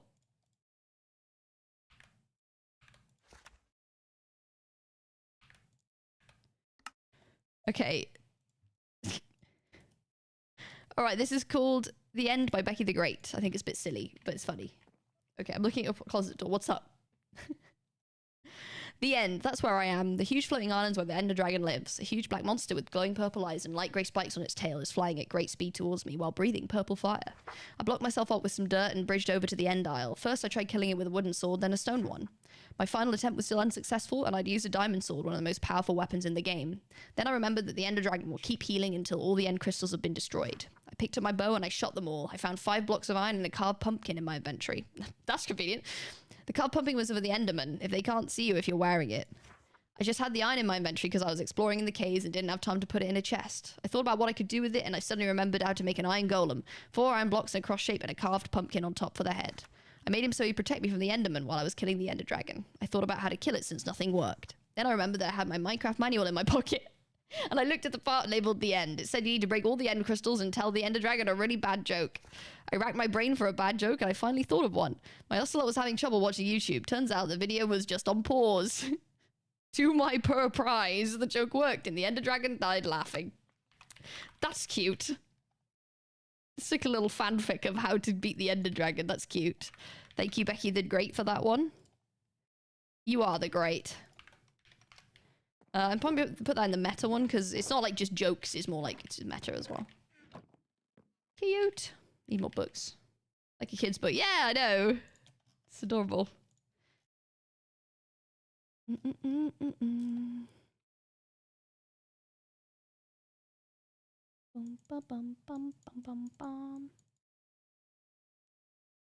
But I'll put this one to the side just because it's a little bit longer. We'll probably get to it today anyway, though.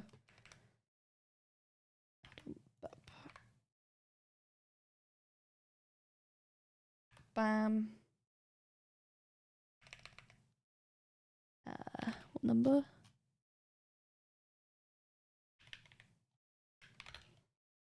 Okay. Bum, bum, bum, bum. Oh, this one's got formatting on it. Non-fiction for you. Sorry if the formatting breaks. I will give it a go. I will see if it breaks. Oh no, it doesn't break. Nice. It does just paste all of it in. Hell yeah. Emoticon, thank you for give this sub to Board Gear. Board Gear subscribe now? Hell yeah. That means he's real. Oh shit. Description. Oh, oops. Delete that one. There. Thank you. Grab that sub. Grab that subby. This is a book about the dinosaur, the baryonyx. Is that how you say it? Baryonyx.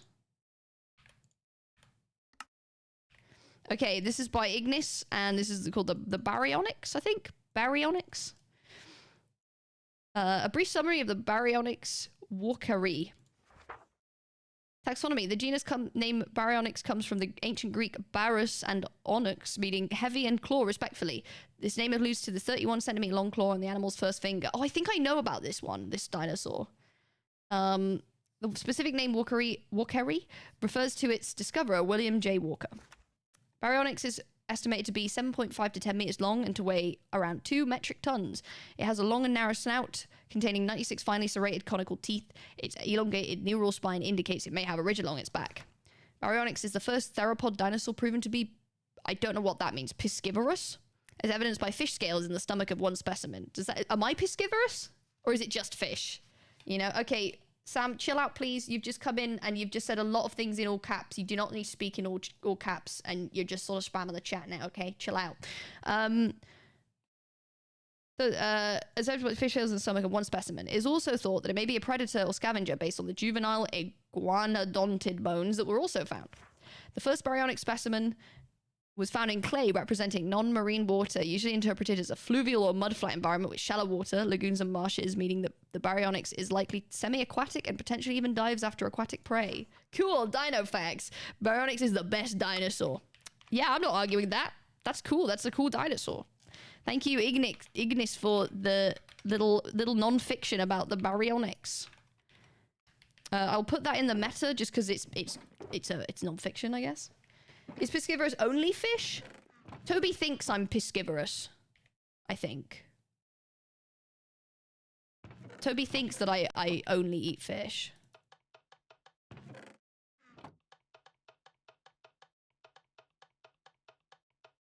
Marsh mentioned true. Why does... Right, please explain to me why are these... So there's these books. Okay, this needs to have a book in it, right?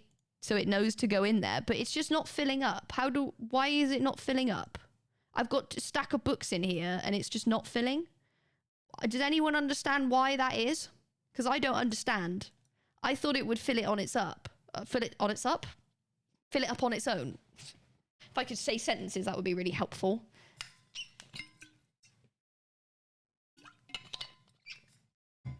I haven't used these enough to know. So then I press it, it makes... Oh wait, that's worked. Oh, it's doing it now. Oh, it's because the redstone signal. Yeah, that's right. You're right, Hera. You are absolutely right. You've just absolutely... You've absolutely nailed it there. It was the lever was stopping, was like disabling the hopper. Redstone! Yay! I totally understand redstone. I'm so good with it. I'm like, you know, I've been playing this game for like, 13 years. I totally get how this stuff works. It's been in the game the entire time I've played it. I get how it works. Yup. I know all of it. Yeah.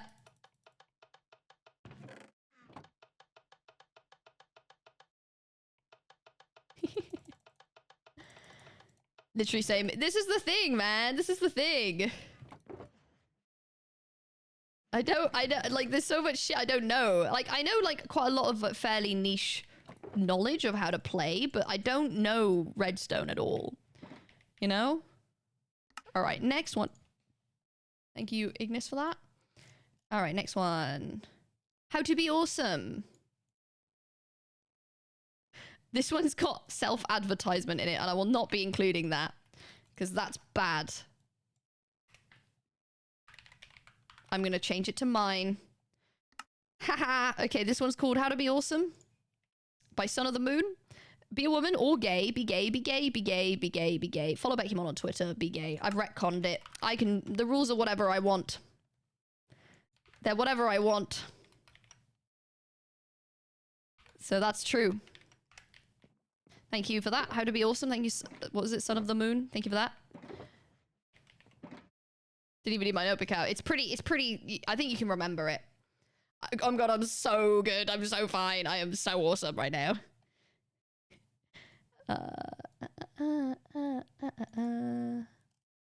Okay, this is called observation log number and then like hashtags. So it's like an in-world thing. Observation log, and it's by an anonymous scientist or observer person. At Bekyamon everywhere. Oh my god, for realsies. For realsies. Bang.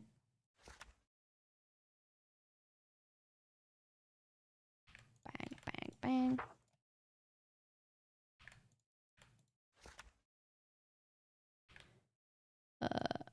Bam. I don't like how meta this is.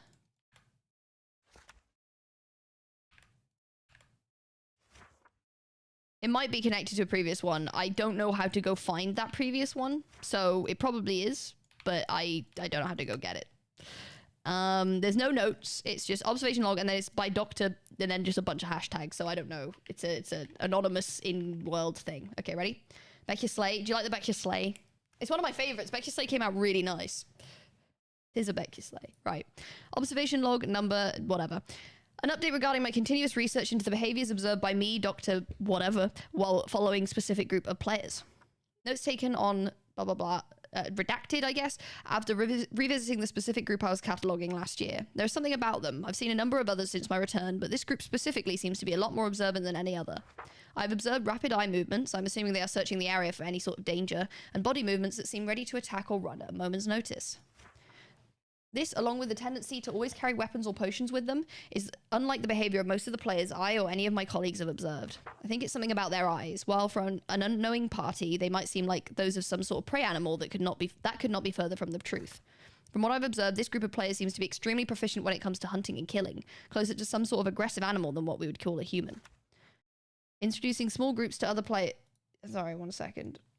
Introducing small groups from other players seems to bring favorable results, but unfortunately, when introducing a large group, the effects were far from favorable. Note, under no circumstances introduce more than 3 new players from the observed group to any outside groups at a time. Interesting. Fortunately, their ways of being afflicted by death seem to be far from permanent, although the number of fatal injuries they sustain seems to afflict their bodies and minds to some extent. More observations should be conducted by following one of them at a time. End of observation log. Interesting. Let's lock that. Very nice. I like all these because, like, I think these would be really fun to find. Like, those are fun to just pick up and it's like, what are you observing? Who are you observing? Like, you're trying to figure out who it was. Very nice. Well written. Very cool. Redstone's like math. Nothing wrong with not understanding / wanting to understand. It's scary, but once you're in it, it's really cool. Yeah, I know what you mean. It's something that, like, I might turn my mind to at some point, but I don't know. I don't know if I can't... Thing is, I don't want to make a whole thing of learning how to do it and then get bored of it and actually not really like it very much and then sort of be stuck with it.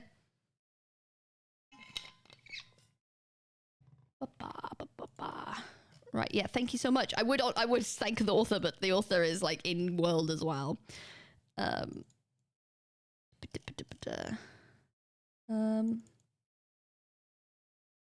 Okay, so these are some poems. These are by Felis, and it's called Stasis. It has been sorted into pages. I don't know if it'll fit definitely, but hopefully. I love dabbling in Redstone. Dabbling in Redstone without knowing the fundamentals of it very well, it frustrates me a bit because it's like I can kind of figure out vaguely what I want to do, but then when I set it up in a way that I think it'll work, it never does because I don't know some like random rules and requirements that it has. And I'm like, okay. And then I find it really tricky to then, sorry, one sec.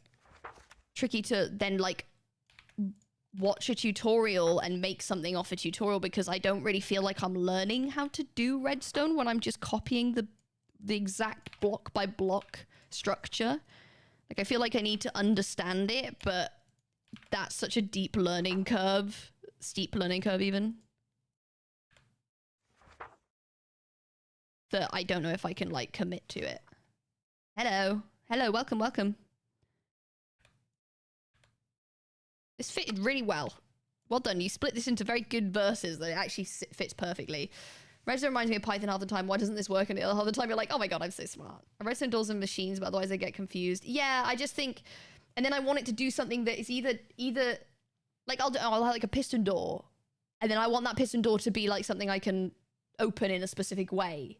And suddenly, like, the piston door, which I fully understand, it's like, to do this one thing that I want it to do is either impossible or possible but only really specific. Like you have to actually perfectly place a bunch of stuff. You can't like figure it out. It's so complicated by accident. It's just one of those. I think that's what annoys me about it, like the learning process of it. Okay, and this one's called Stasis. It's a poem, I think, or a bunch of poems. Stasis, noun, a period of state of inactivity or equilibrium. Preserve, noun, to keep safe from injury, harm, or destruction. Protect, understanding, adjective, simply sympathetically aware of other people's feelings, tolerant and forgiving. Act 1, not alone. The eyes remember the forgotten and they know the lonely because they know everything. The eyes give comfort in understanding because they understand everything.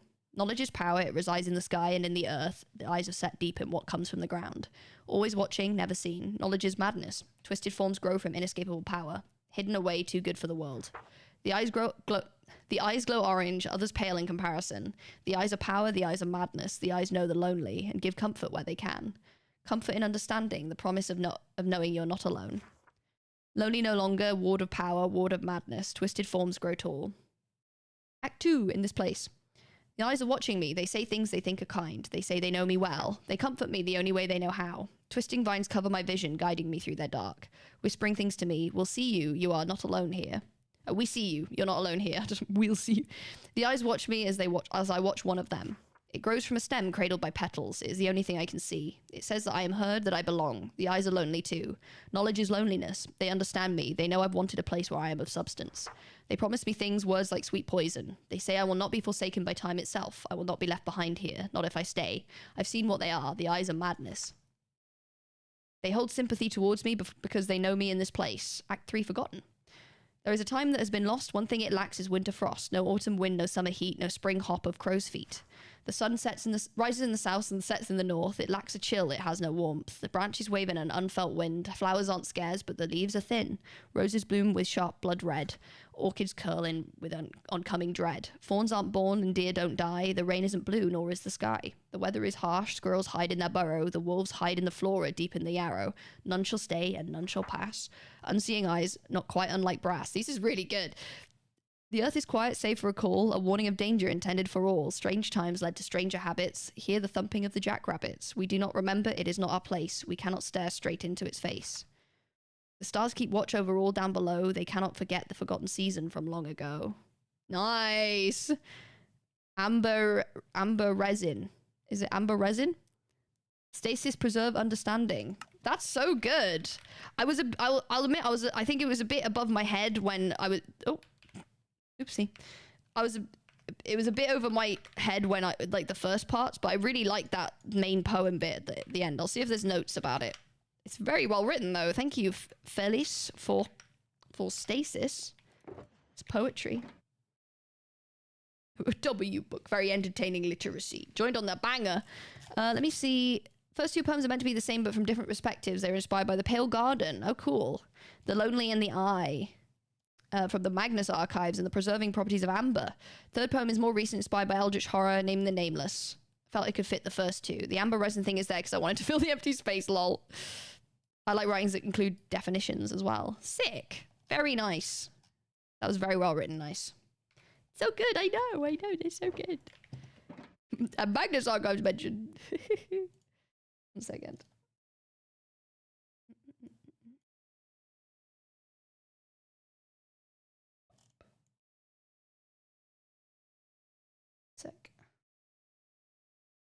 Okay. This one's called, let me check this one.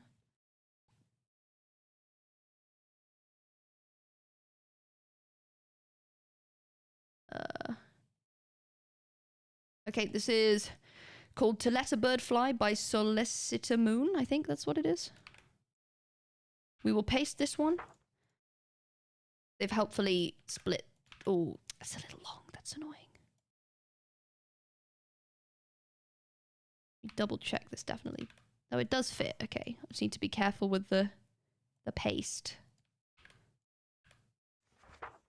They've helpfully split them into the page length, which is nice of them. Thank you for that. Just making sure I'm doing it carefully. Oh, does that not fit? No! Don't tell me that. Oh, it doesn't fit. That's cringe. I'll just split it into two. I'll try and stick it at the end. No, it doesn't work.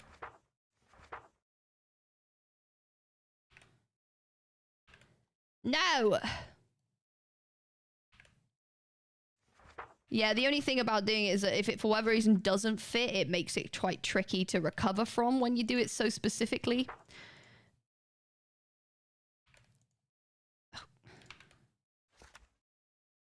Like, I have to try and, like, mishmash it together to, like, make sure it fits. No, we got this, chat. Won't be long. It's nearly done. Two more pages, I think? Maybe 3? 3, it's 3.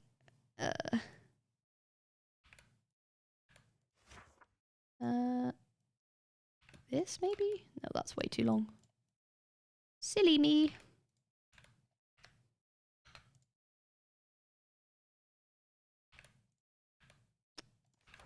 Right, there we go. All right, we got this. Okay. This is, fuse formatting things. That's fine. Stories based off my own characters from their own little world. Nice. Some OC. Right. To let a bird fly is to let a bird live, to let it fly free for the rest of its life. Taking away a bird's wings is like holding the bird as a prisoner, since without its wings it cannot fly, like any other bird would. It is not allowed to be free, so it merely exists, not living its life but not dying either. Elliot too was once able to fly free, their glorious pink wings shimmering under the sun's light. Elliot would glide through the sky, looking down upon the land that they called the home with pride. They were able to fly through the sky with their friends and let their laughs echo to the ground below. What's that?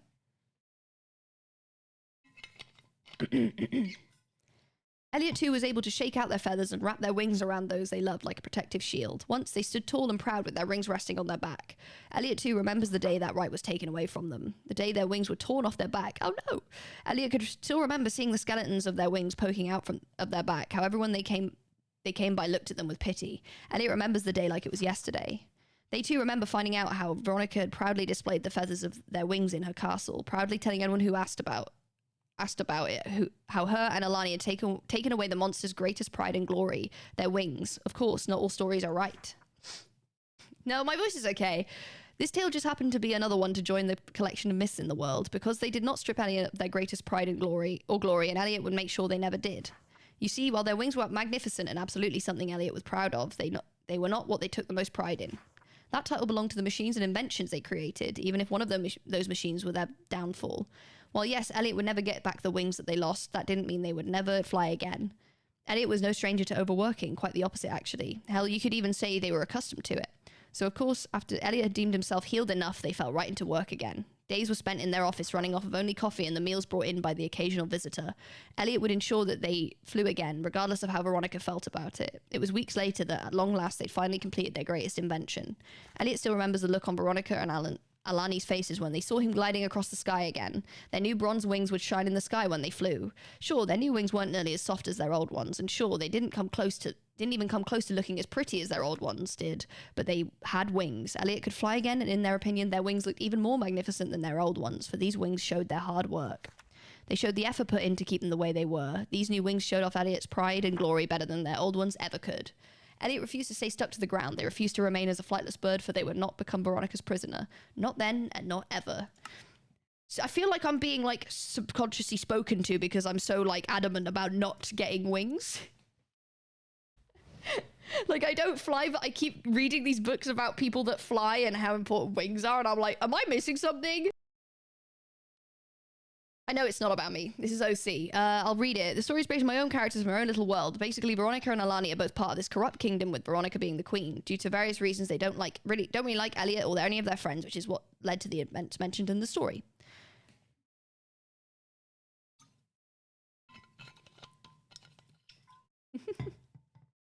Okay, thank you so much for To Let a Bird Fly by Solicitor Moon. Very nice, intriguing characters. I like it. And I like the message in it as well, in that, like, Elliot's more proud of the wings that they made, even if they're not as nice, because, like, they made them, like, Elliot made them himself. Okay. Next one. Click, click, click. Most people would like to fly if they could. Yeah, I think most people would like to fly. I'd say. I think, like, if it was, you know, fairly simple to do. Is by Willow. Willow, yay! This is by Willow. It's called Weeping Willow. I will paste it.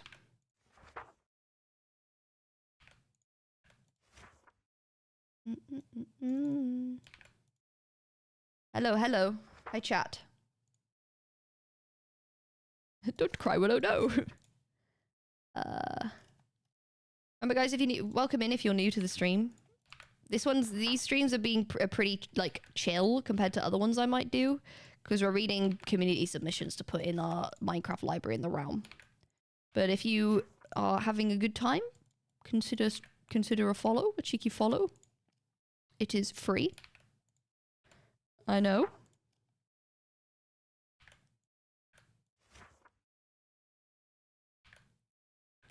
Bum, bum, bum, bum, bum. Whoop, whoop. I know a lot of you are followed already, though, so that's chill. Right, next one is Willow. Hello, building Lego. Which set are you building? That's sick. Weeping Willow by Willow. Oh, you haven't been keeping up with the realm lately? Oh, I'll show you. Don't worry, I'll show you. Don't worry, I'll show you the latest update.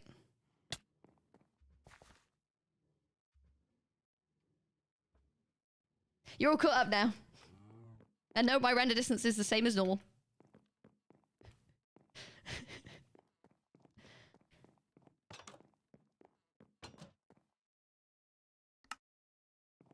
You missed that one day. A Lego Technic cargo ship with a moving landing gear and cargo arm. Sick. I love that. What did I miss? Roz did it herself. You will be kissed? You'll get a kiss the castle? Okay. Okay, oh, missed. I see. Right, yeah, this one's called Weeping Willow by Willow. Oftentimes, I feel much like a weeping willow with many burdens weighing me down. In those moments, I have to stop and remind myself that weeping willows are made to sustain that burden with their perfectly made branches that bend without snapping, swaying to the wind. I'd like to think I am like them, that my mind and body are the roots and the trunk, forced to stay in place, forced to grow where I stand. That the leaves are my thoughts, cursed to forever be of heavy nature, uncontrollable, non-stopping.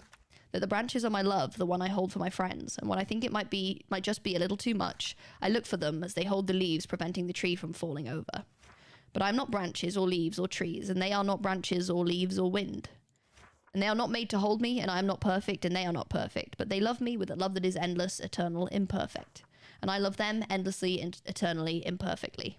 As I look at them, I feel less alone, even if we are perfectly imperfect. And that suddenly I realize weeping willows are not just grieving, lonely trees forced to eternal sadness. They are nature's trees, and much like my friends, she loves them endlessly, eternally, and perfectly. Oh, that's so nice. Well done. Thank you, Willow. That's such a sweet poem. Love it. Very nice, very nice. Clicks, clicks, clicks. We don't really have a clicking emote, so thank you so much for that poem. It's very sweet. Very well written. Love that. Yay! Okay, next one. Oh, wait, hang on. Let me check if those notes. I know this is super cliche to say, but English is my first language. I've been trying to branch out by writing something I don't feel comfortable in, something like poetry. The English isn't my first language, Gambit, I see. After writing a really good piece in English. That's great. Thank you, Willow, for that one. Okay, next one. Echoes of Applause.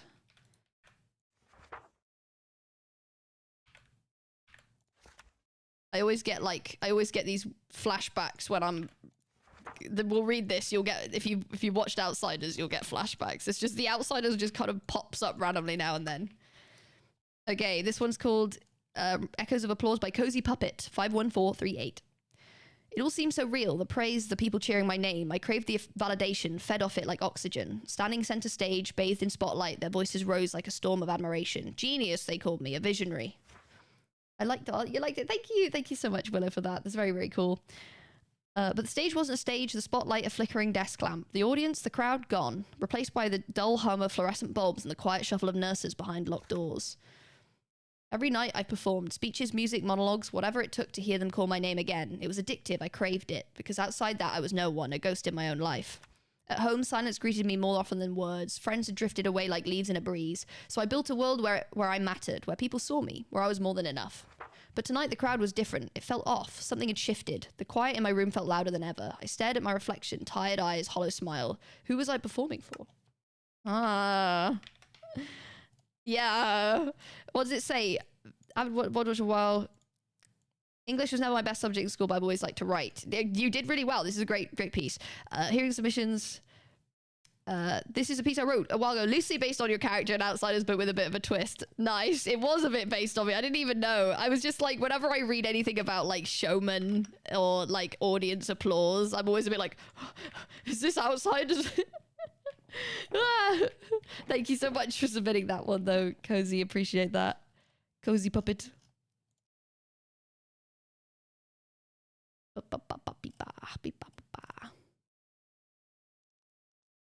Okay, this one's called Myth of the Archmage by Leany Loony Loomy. Nice.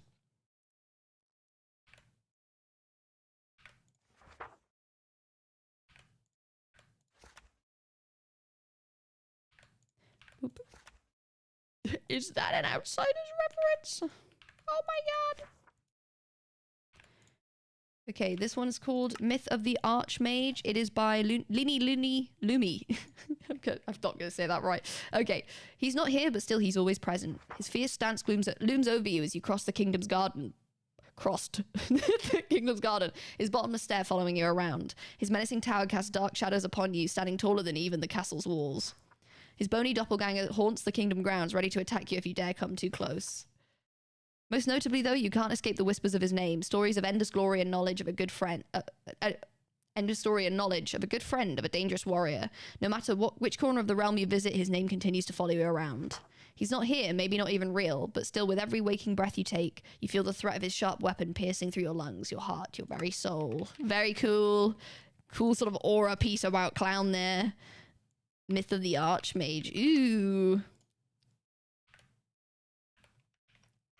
Womp. You're gonna have to start work. No, see you, Obsidian. Thanks for dropping by. Thank you, thank you. And thank you, Linny, for the clown book there. Very cool. Ugh. Alex, are you here still? Yours is here. I've got yours now. How many are left? Not loads. 20 something? Maybe a bit more because I've got some left over. But yeah, I've got this Alex's called Manic Love. It's so poem. You're so pretty. Oh, thank you. That's nice of you. Boop. Boop. Bang.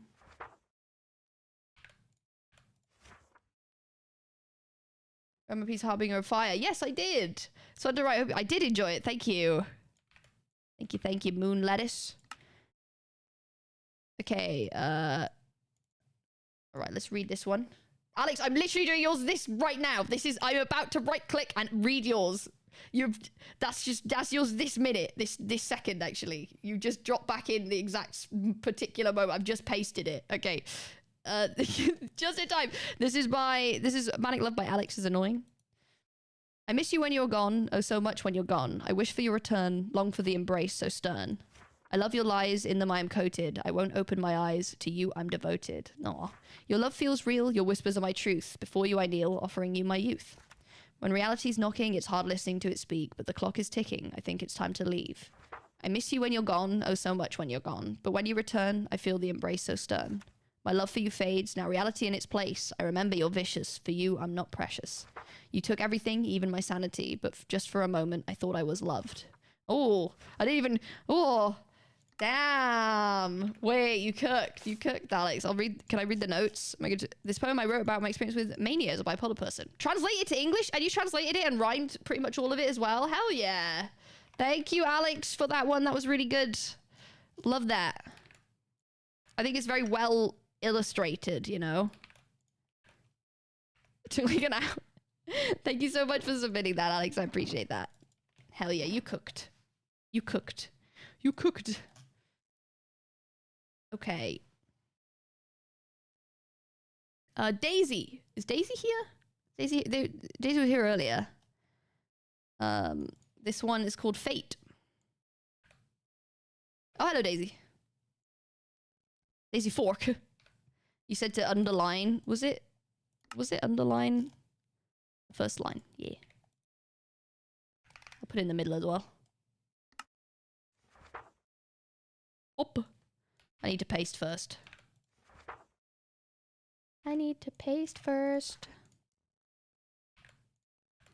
Pasty, pasty, paste. Hello, welcome. How you doing?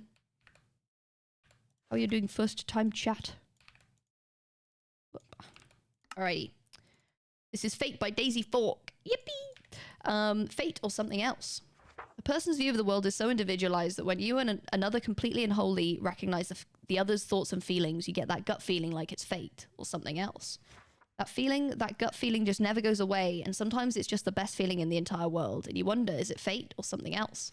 Sadly, that feeling can also bring great destruction to everything and everyone around. It can smother a person like a hot summer's day. It's just that type of gut feeling, like it's fate or something else.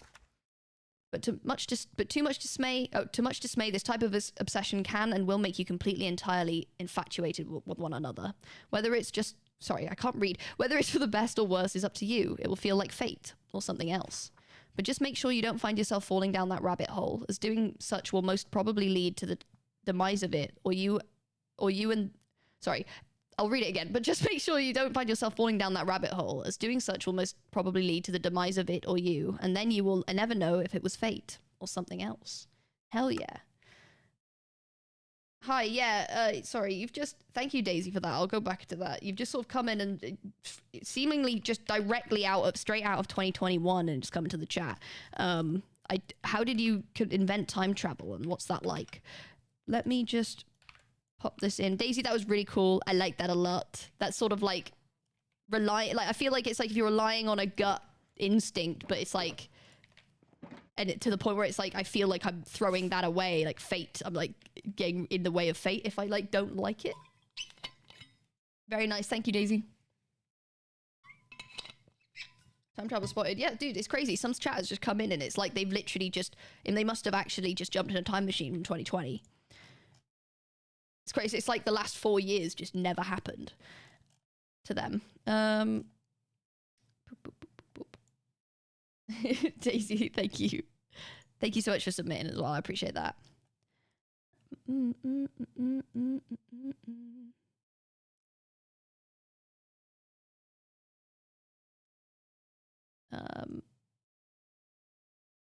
Hold on. Let me put this one over to the paste later. 3, 4, 2.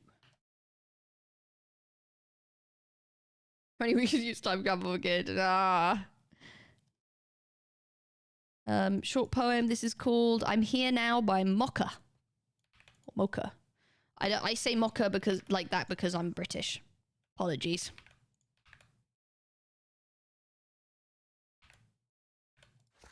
Gonna split this into 2.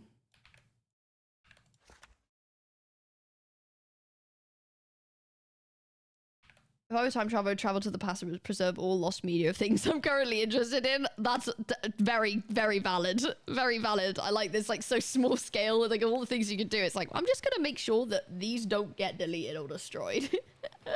Okay, what's this called? It's called "I'm Here Now" by Mocha. A kingdom bathed in gold, a headquarters built in blue. Walls sparkled in red and little bases with a green hue. Others strayed from the path, purple dancing along their skin. They could never come together, for I am within. I've watched this realm grow, seen you laugh and fight. New ones glow with orange, some tongues filled with spite. I've always been with you, a never-ending voice, but you seem to stay ignorant, though you never had a choice. This beautiful world, I've always loved it so, but these colours stain the soil, so I must let go. I will make myself known and lead you all astray, then gain a body of my own, and they'll all regret that day. Ooh, nice! That flows so well as well. Very nice. Thank you, "I'm Here Now" by... thank you, Mocha, I mean, for "I'm Here Now." Mocha and a little smiley face. Just because. In the poem box.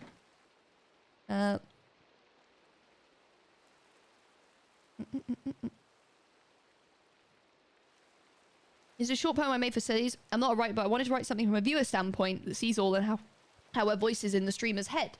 So I wanted to give the chatters lore. Oh, it's like about the viewers. That's cool. I like that. But I think it could also be interpreted like corruption as well, like or like a god. You know? Pretty cool. Pretty cool. Thank you very much for that.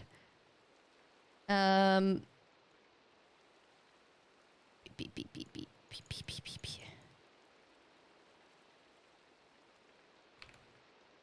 This is Mr. Whiskers. Are you still here? Mr. Whiskers, I'm on yours now. This is called "You Need to Know."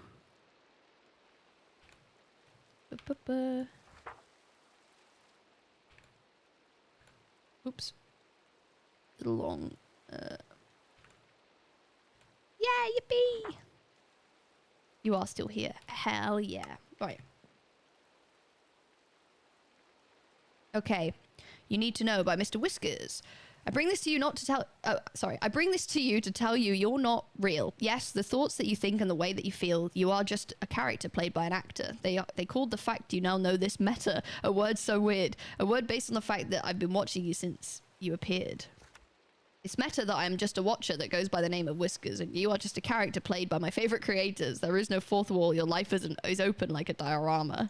Maybe the very existence of this book will cause much drama. Just remember, we would enjoy it, as that's all we are, watchers. Ah! You're gonna give TL Becky an existential, man. You're gonna give... She's having an existential. She's having a bloody existential. What do you mean? I'm real. I swear, I'm real. I'm a real woman, please. What do you mean? What do you mean? An Alexistential. Alexistential has visited. No. That's cool. I like that. Nice. Like let me see if there's... Based on the fact that I love the character building question, what would your character do if they found out they didn't actually exist, that you made them? That's sick. Love that. You're real, TR Becky. Okay, phew. Don't worry, the thoughts in my head that weirdly manifest like random usernames and text, they're telling me that I am real, so it's fine.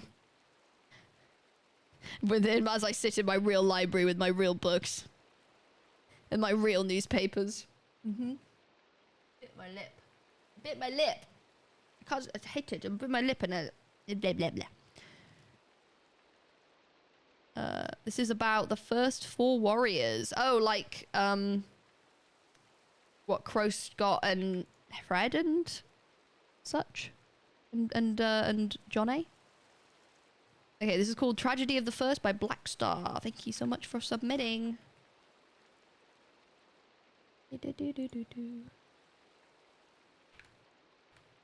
Bang.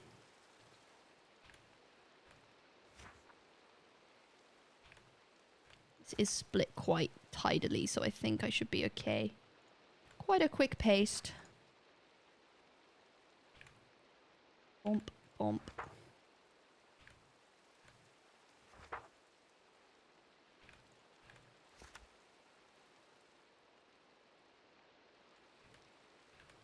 Oh wow, surprised that fits. Okay. These are pretty much real since you wrote them. Yeah, I guess. I guess so. Yes, this is called Tragedy of the First by Blackstar. Lock in, right. Imagine waking up in a new world consumed in chaos, hopelessness, and darkness. Your head can't find logic in the decay or the purple structures that engulf everything. You have no idea how you got here. Only you are not alone. 3 individuals are trying to regain their senses not far from you. No one has any answers as to what's going on. The only thing they know for sure is that all 4 are people from different backgrounds and times.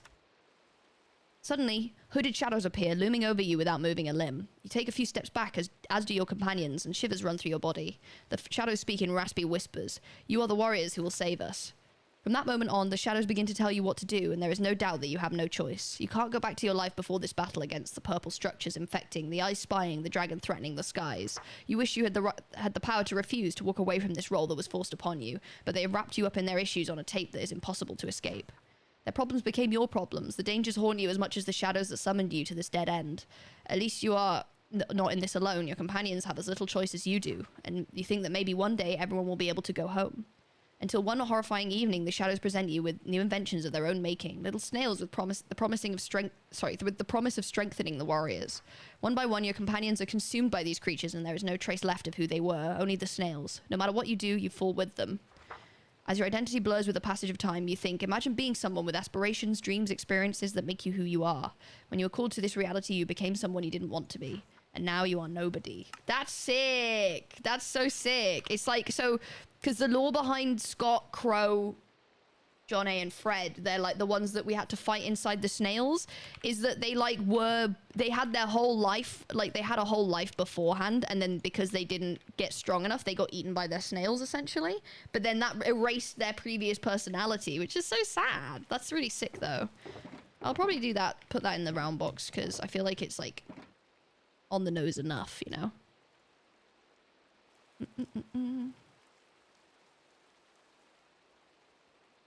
Okay, this is called Tuesday by Strange Woman. I will, the notes here, adapted from a story I wrote when I was 10 using sentences with 5 or less words.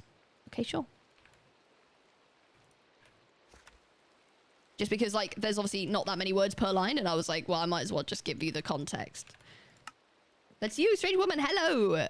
Yes, thank you. This is called Tuesday. Life is Tuesday. Nothing beats Tuesday. Tuesday is a dog. Elizabeth's dog. Elizabeth and Tuesday go shopping. Elizabeth buys rocks. The rocks are for Tuesday. Tuesday eats rocks. Rocks are his favorite snack. Elizabeth does not eat rocks. Elizabeth eats biscuits. Biscuits are her favorite snack. Now it is nap time. Elizabeth and Tuesday nap. Then Elizabeth knits. Elizabeth knits socks. The socks are for Tuesday. Tuesday loves socks. Tuesday especially loves green socks. Elizabeth only knits green socks. This makes Tuesday pleased. This is so cute. What? Wait, what? Did I make 4? Yeah, that's so cute. That's so cute. Thank you. That's a really cute poem. Is it poem or is it a story? Would you say, strange woman? Because it kind of reads kind of like a poem, but mainly because of the short lines. But if it's a story, then I'll put it in the story box. But that's really cool. I like that.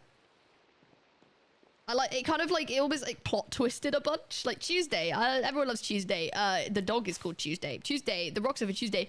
Tuesday eats them. More of a story. Hell yeah, we'll put it in there then. Thank you so much, strange woman, for the submission. Bum, bum, bum, bum.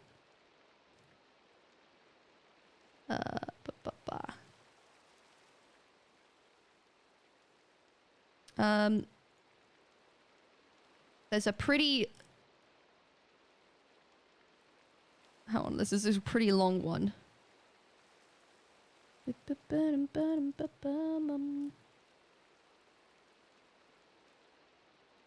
There's a bit of German in it. So the ads are coming up again. I know. Crazy, right? I looked over. I was like, what happened to that hour? There's more ads now. So I'm going to run the ads and I'm going to paste this in because it's a longer one. I also need to translate a bit of it because it's in German. So I'm going to just double check it as well. But yeah. But I didn't realize it had been an hour since the last ads. It does not feel like it's been that long.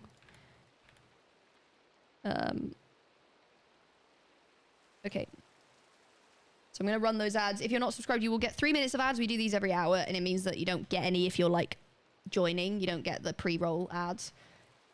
So if you don't want to see them at all, then you subscribe. But I won't read anything in the middle of ads, because I'm nice. I'm running the ads again. Beep, beep, beep, beep, beep, beep, beep, beep.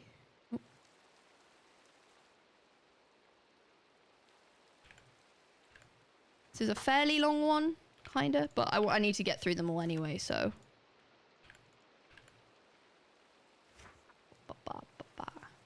What have you guys been up to? Anyone that's not watching an ad? So subscribers mostly, but also some little cheeky guys that slip through the cracks. You guys looking forward to anything soon? I mean, that can be being done with exams. Yummy ads.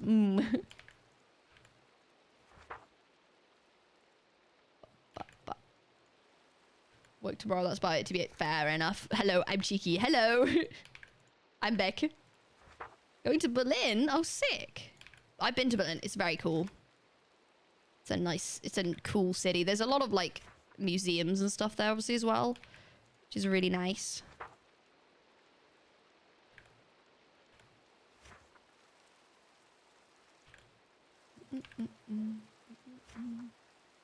I know there's a Fear Street prom queen. I don't know what that is. I'm sorry, Howler. I'm sure it's very cool. How my mom? Oh, sick. 3 exams. Ew. Cringe. I think I have to sleep. Looking forward to sleep. Okay.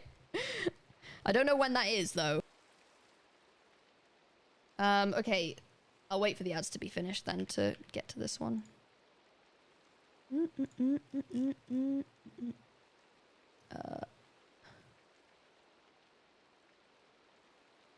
Oh, they have actually included a translation of the German. My ads are classier. What do you mean? They're different ads per streamer? That's weird. They're done? The ads are done already? That's weird, because, like, I also have a timer on my own screen which tells me, like, when the ads are done. And it tells us I have, like, a minute. Audible. Oh, do I get Audible? Maybe it's because I'm reading. I'm essentially audiobooking the entire Realm library, to be fair. Again, apartment 90%. Hell yeah. Good luck. Hope you do. Hope you get them. I mean, I don't pick my ads at all. None of us have any control over what ads are shown on Twitch to our viewers, to be honest. Like, none of us. We got none. Different regions. Yeah, it might be that you ran out of ads. Like, they ran out of ads to show you. You know what? It's really annoying. Crunchyroll, the anime thing. Before I got premium and I used to watch, like, I used to have it for free when I was younger. So, you know, usually when a platform only has like a certain amount of ads, they kind of just show you it. And then they kind of either stop showing you, when they run out of all their ads that they've shown you, they either stop running it or they like just give you a sort of like placeholder ad screen. Crunchyroll does not do that. And it will, in the same ad break, it will show you the same ad multiple times in a row. And that was like, I was like, no, that's actually the worst form of I would rather just see the ad and then just have a screen that says that the ads are run out and you'll have to wait. It would just play the same ad multiple times within the same break and then it would run the same set of ads again each break in a 20-minute episode. I was like, dude, you ran out of ads. Like, that's not my problem, okay? Jesus, like, at that point, you've shown all the ads to me. I get the point is that they want people to pay, so it's annoying, but oh my god. Right. So this one's called Elegy to the Rot by Empty Anthology. It was quite involved. For a long time, I was hungry. Okay, start again. For a long time, I was hungry. I was hungry all throughout my childhood, and I lived with that hunger for so long that I thought I would have this hunger inside me until the end of time. But then I found the Reverend, who showed me that starvation was not my enemy, it was my friend, for it opened me to the rot.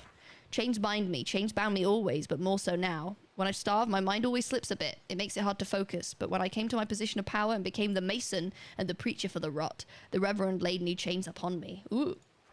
At night, I dream uneasy. I slip away, falling in between realities. I walk through corridors looping in on themselves, fractals falling unto themselves under starlit skies, the few becoming the whole. This is where I feel the hungriest, yet the rot never appears for me. Pause. Thank you for the 2 gifties. Grab those subs. Grab them. Thank you very much. I appreciate that. Thank you. Thank you, so for the 2 gifted subs. I appreciate that. That's very kind. Thank you. Okay, sorry. I will go back to the text now. I'll say it. I'll talk it afterwards. This is where I feel the hungriest, yet the rot never appears for me.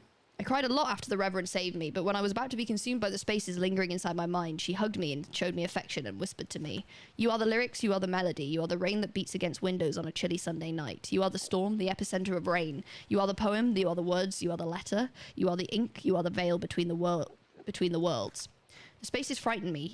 Even as I descend deeper than ever, hardened by experience and knowledge, I know the truth. I, the preacher of the rot, am nobody inside my own nightmares, but at least nightmares aren't real until I made them real.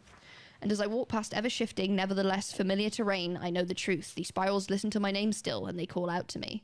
I've always known my name, and they always called out to me. Were it not for the Reverend, I'd answer their call.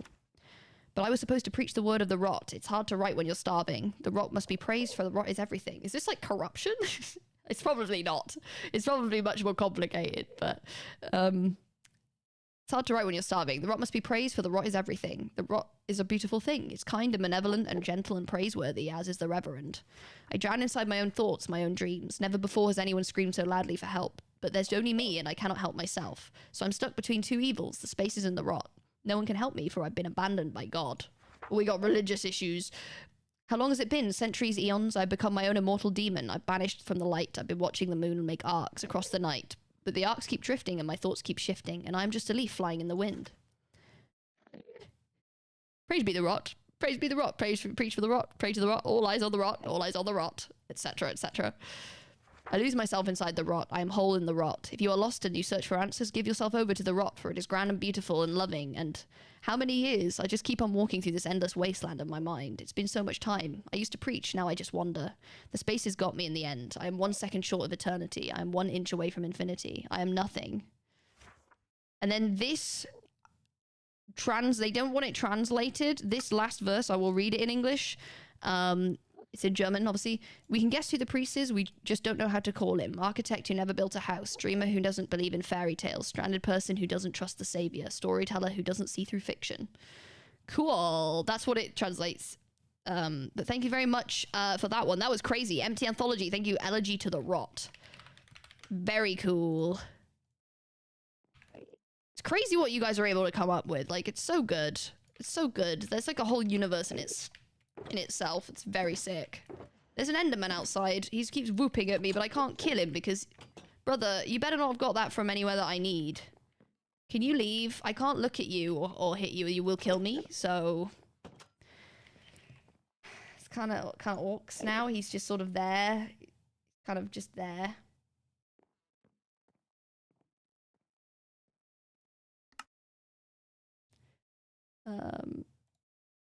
Okay. Right, this next one, what's it called? Let me have a look. This one's called Unavoidable Death by an Observer.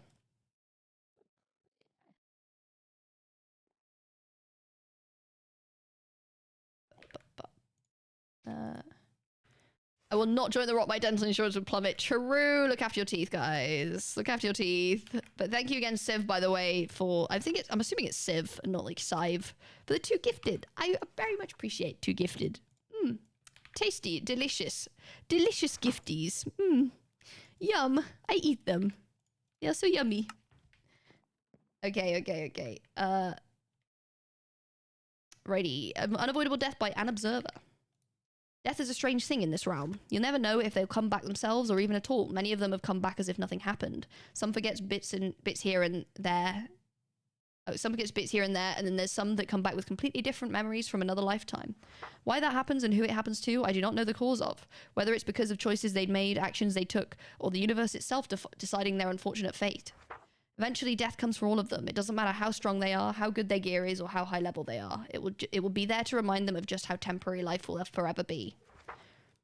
The thing is, no matter how horrible of a person they might have been, there's still someone who will miss them. And no matter how unfair you think it is, or how much they don't deserve it, someone will still care. And they probably always will. Death doesn't discriminate between the sinners and the saints. It keeps taking and it will never stop. It's to do with Pilly 1 being reset and Ross being reset. And the last line is a Hamilton reference, apparently. Not that I would know, I haven't seen it. Thank you, the Unobserver, for Unavoidable Death. I appreciate that. I don't know who you actually are, but I'll take it. Thank you very much. Gotta feed the masses, exactly. And the masses, I'm the masses. Hamilton mention, I've not seen it. I will see it at some point in my life. But I have not seen it yet because I want to see it on stage before I watch it. I was like, listen to it. Not gonna lie, did start singing Hamilton. Valid.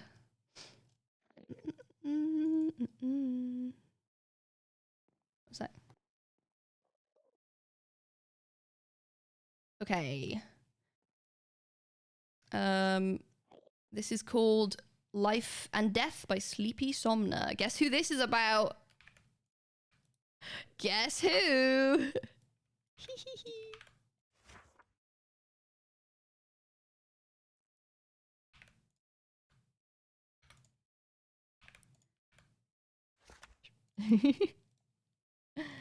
It is funny. We start to be able to predict these things, you know. I can't fit it. There you go.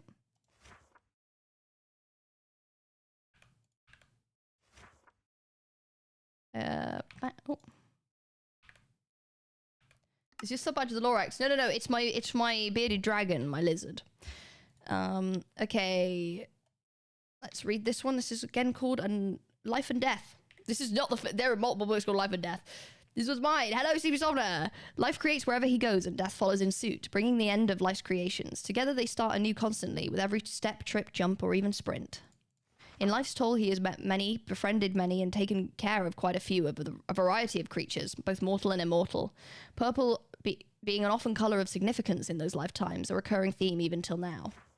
In death's toll, only remains a sentient creature made out of diamonds and a growing collection of ghosties who reside in a haunted bell tied to his hip. Those that death has helped rear have moved on to greener pastures, keeping strong ties to his heart. Life and death are constantly in a cycle of dance, swinging at each other and hoping that an attack lands, be it emotional or physical. At some point, that dance becomes calculated and a pattern akin to clockwork, easy to suspect the next move, and the other is close to landing. Along their calculated tango, life and death gifted to each other a moniker to go by. Death called life foolish for all of his foolish ideas that life can persist even in the hand of death, and life called death bad for all of his bad ideas of how to end life. Thus started the longest dance of tales from the eyes of foolish and bad. From beyond the valley of dandelions and lavenders stood a totem of life and the embodiment of death. Cool! Love it! It's really fun to read all these different, like, takes on the immortality, like, immortal characters and such.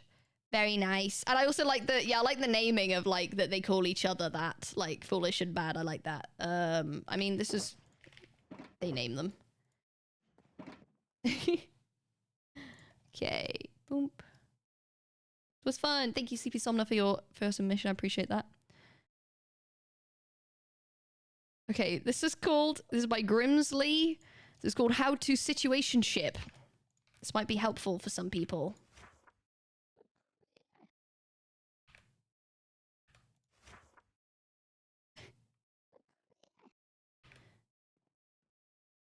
Okay.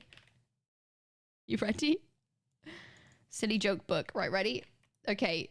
How to Situationship. Tired of your doomed on again, off again situationship? If so, then this is the book for you. Here are some do's and don'ts for winning over the Minecraft love of your life. Do, take them on a date, invite them to the local ball, kiss their boyfriend, apparently. Compliment them, actually communicate your feelings with them. Very important. Don't, kill them, kill their friends, stalk them, die and come back wrong, get infected with a fatal disease, kill yourself in front of them. Don't do any of those things. I think that's pretty solid. That's pretty solid advice. Thank you, Grimsley, for that one. I'm sure that will be helpful to some certain people. Pretty good. Pretty solid. I'll take it. Die and come back wrong.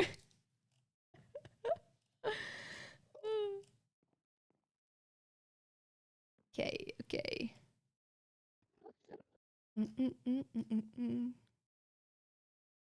One sec, let me put this one on the list.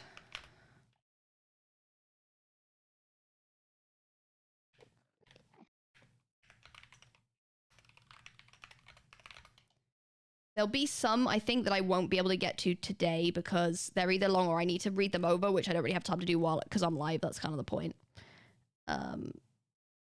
So we might not, it's not going to be every single one possible, but whatever's left will be tidied up in the next stream, which will be on Sunday, I believe.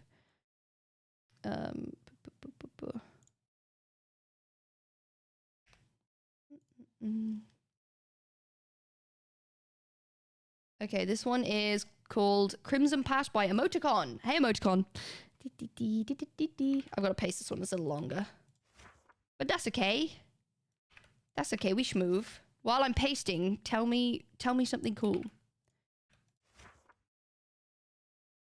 It's you. Hi. It's you.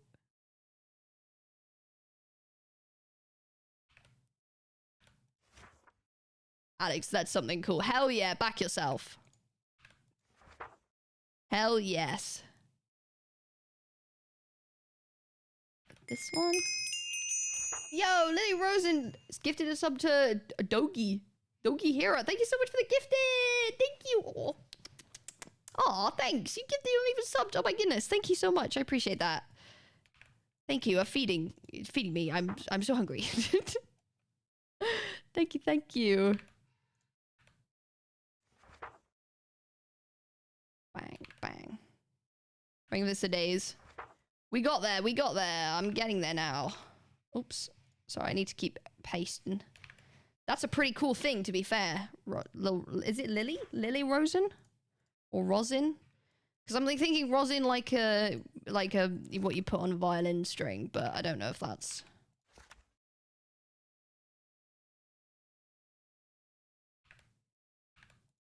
Me, I'm in there. I just saw a me mention in this. You have an energy drink? Hell yeah. Emus have nictitating membranes, which means they have double layered eyelids. They do they? That's sick. Thank you for the fun fact, Sophie. I appreciate that. Little raisin. Oh, cute. Little raisin in Norwegian. Little raisin. Nice. I got a Bekyamon mention in this one. I didn't really read it.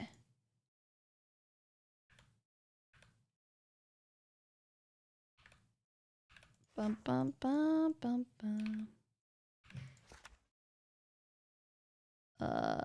Bang, bang. Oops, I think I just zoomed in. That was weird. Nearly there. We're at the end now. Some of them are just long for pasting. No, it's fine. I've had to like split them into I've had to split them into like more pages just because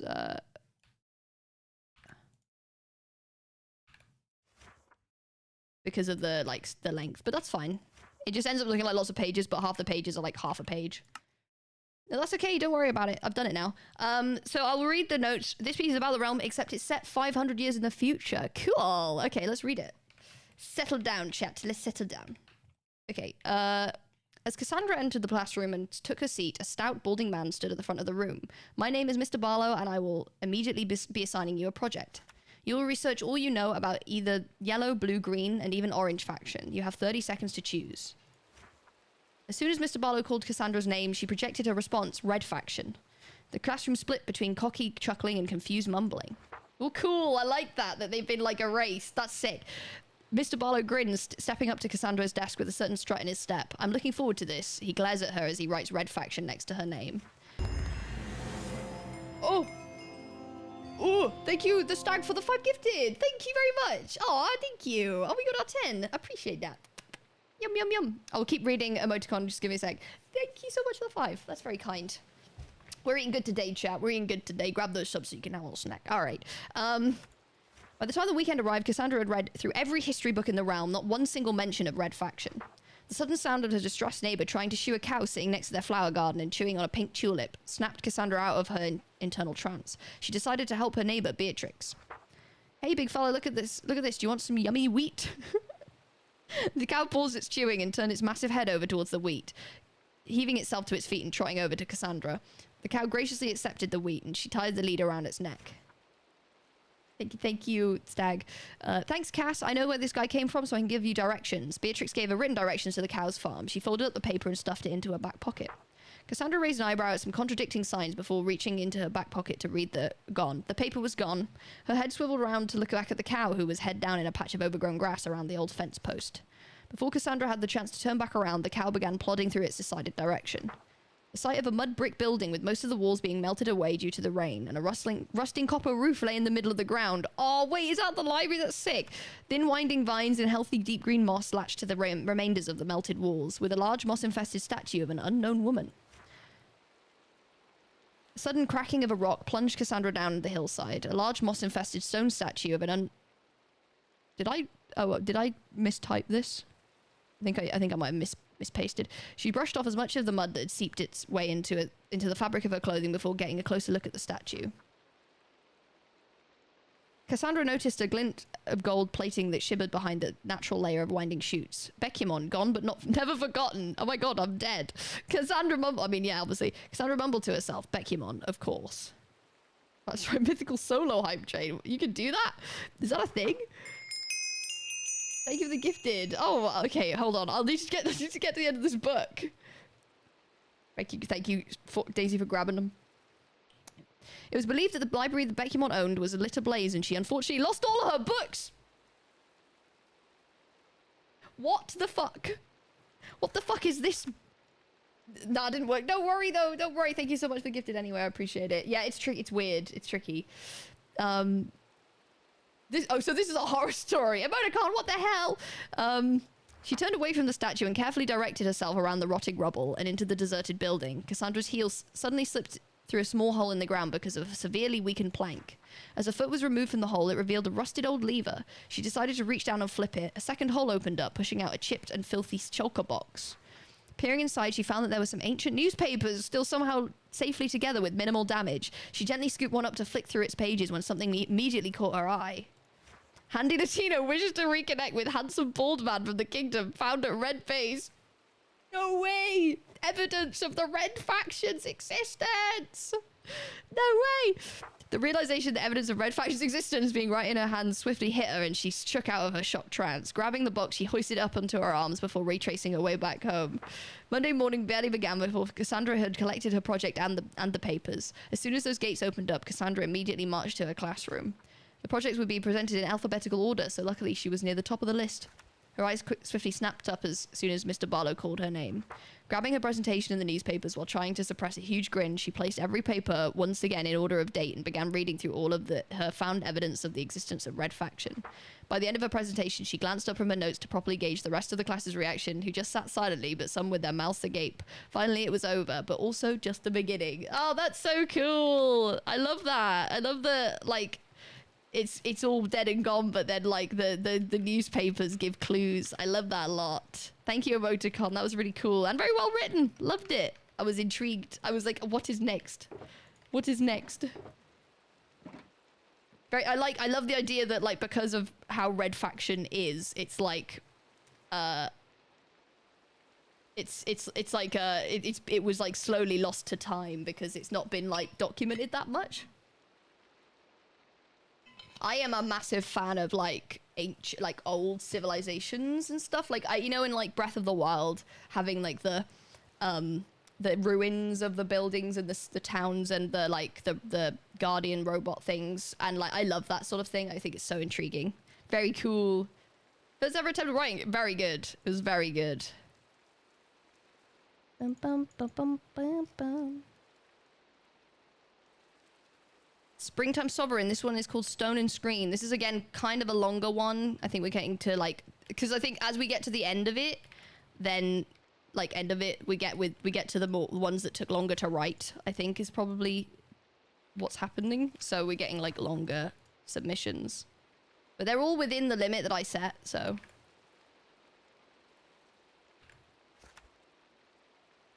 Bum, bum, bum.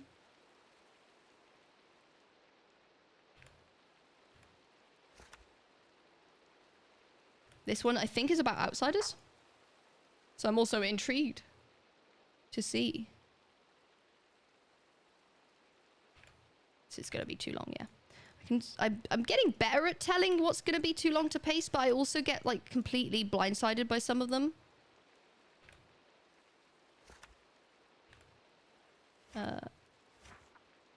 It's going to look like a lot of pages, but like I said, it's because they're long sentences, so I end up doing like half a page for a lot of them.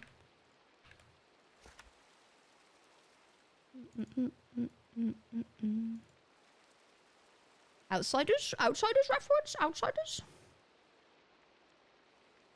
Oh.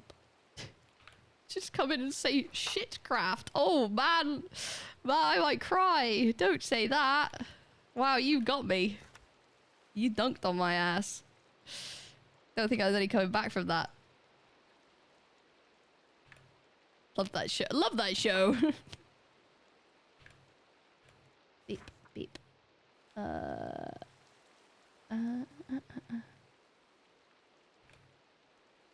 Outsiders in the great year of 2025. Mm-hmm.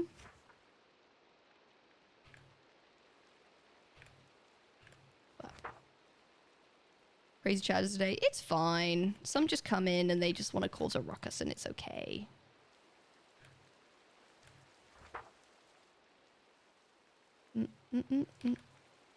Sorry, it's just, I think what's the issue with this one is not an issue as in like it's well written. A lot of the sentences are quite long, which makes it tricky then because I can't like mishmash the sentences together very easily to put them onto a page. Do you know what I mean? Bang. Every time I hear it, I think of the book. Oh, yeah, there is a book. But I don't know about that. It wasn't really named after that book. But yeah, I mean, if you want to see what Outsiders is all about, it's on my YouTube channel, which is here. Where is my YouTube channel? Here. Yay. Okay. Right, let's read this one. It is... Anything here? Small prose about outsiders. Try to include a little bit about everyone who's also in the realm. Alrighty. Stone and Screen by Springtime Sovereign. Let's lock in. Okay. Stone and screens are able to redirect even the sharpest eyes, capable of twisting even the strongest convictions. Choked between 4 stone walls and blanketed by a generated sky, anyone can lose their minds and anyone can resort to metal and fist. Of course, it helps to have a predisposition to violence already in your pocket. This story has 20-some beginnings, all of them soaked in tragedy. Some of the Stone and Screen inhabitants were evicted from their homes, sent away from the entertainment of the greedy and the unaware. Some paid for the... It's not outside over, it's coming back. Fuck's sake. Some paid for their ticket to torture with bloodshed, with crossbows pointed down a stage, cool, or fists in fathers' faces. And for some, the only tragedy lay in the lack of choice, as their shoulders bent under the weight of unforgiving loneliness. The world bound each of their wrists in chains and dragged them to an elevator, vaccinating them with amnesia and presenting them with sweetgrass imprisonment. The prisoners, the ones from the outside brought in, were given a perfect square of lush vegetation and innocuous ruins, with rock walls that resembled mountains and trees thick as braids. The clearing had no need to anchor its children in place, even with its enticing gate to a labyrinth that could rival Daedalus's. I don't know if... I'm assuming that's from mythology. Tendrils of danger crept from the maze's depth, whispering lies of freedom and safety. The murderers and isolates, only some took the bait, others nestling in the comforts of the woods. But consequences are a prickling burr, sticking to your clothes and following you home, and the adventurers of the bunch returned with the disease of curiosity. They gave the pathogen a place to fester, spreading its inoculum to the naive people of the clearing. It doesn't take long for a virus to reach its breaking point, and eventually a rotten apple succumbed to the whispering worm inside it, driven mad by its talk of freedom on the other side. I'm imagining that's Apo. The apple pulled a lever no one wished to touch, and with it came the sliding halt of the machinery that had kept them safe. A few acres away, another clearing learned what happened to humanity without civilization. The survivors were limited, kept alive only by the speed of their feet or callousness of the cuts they were willing to make. Scattered, grieving, and newly knowledgeable, 5 of them left the skeletons of their glade behind and travelled to the land of the paranoid and the guilty. Here in the clearing favoured by fate, alliances and enemies formed to fall apart, the bloody weight of an accusatory finger ripping them at the seams. They unzipped each other's personhood and cauterized... This is really well written. They unzipped each other's personhood and cauterized wounds they caused in the first place, boiling, frothing, simmering until the water spills down the side of the pot, reeking of spoiled fruit. Then the tension is snapped. Then it rebounded with the force of every leaden sin hurtling backwards. It's so cool. The betrayal was enough to shatter a man who forgot how broken he already was. He screamed into his pillow, asked the universe why it happened to him, demanded his friend why he was lied to. Unlike the latter's, the universe's answer was simple, because he deserved it 1,000 times over and 1,000 times more. There was no vindication in the answer to the lever problem. Instead, it rocketed forward more questions, souring the camaraderie that had long been wearing thin between the two clearings. The survivors of the second glade spat in the face of the vestiges of loyalty felt for the apple, and then turned around and lit the fuses of their own. They ventured to their graveyard of a home, and they learned and they reverted. A magician who forgot she was an assistant, it's me guys, tied off her loose ends with the rope she always turned to for self-preservation, and she loses everything because of it. That's sick. The truth of her betrayal was not a surprise, but it was destructive. A demon broke down because of the harmony between the assistant's survival and its friend's death, and an alchemist lost yet another ingredient of her trust. This is so cool. More arrived to the clearing, a pair of friends that don't remember the extent they'll go for each other. Their relationship relies on muscle memory and fear, but like the others, they had no choice but to expand on it here. Falsified nighttime came and went, and so did the participants of the maze, either by death or unlikely escape. A dozen bodies are cremated within its walls, setting free the spirits who guarded their lives too carelessly. Perhaps they wander its confines as ghosts, or perhaps they rest dreamlessly, or maybe, just maybe, they tread the earth once again, born into a realm fresh of their slaughter. That's really good. That's so sick. That's so sick. If that'll make you want to watch Outside and nothing will. That's really cool. Thank you, Springtime Sovereign, for that. That is really, really cool prose about Outsiders. That was about Outsiders SMP, an old SMP from like 2021, where it's very story-based in like Maze Runner setting, and it was all very character lore stuff based. It's on my YouTube channel if you wanted to see it or read about it or something. That was really cool. Thank you, Springtime. That was a sick submission.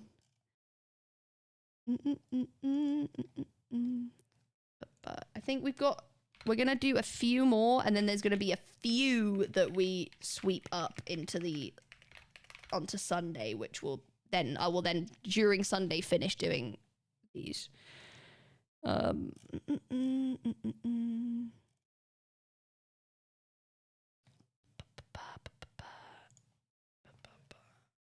yeah, I've got time for like a couple more shortish ones because I've got a lot of things to do. I'm sorry. I'm sorry. It all will become clear eventually.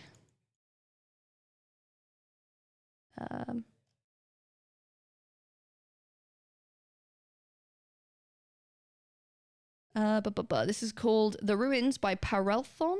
I think that's how you say it. Jenny, you're better writing than many books. It's very good writing. This is about a... Oh, it's POV of my D&D character, Tarnish. That's cool. I like that.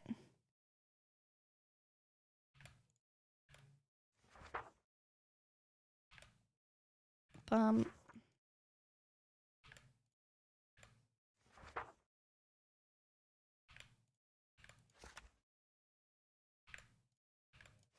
I didn't paste it in fit. No!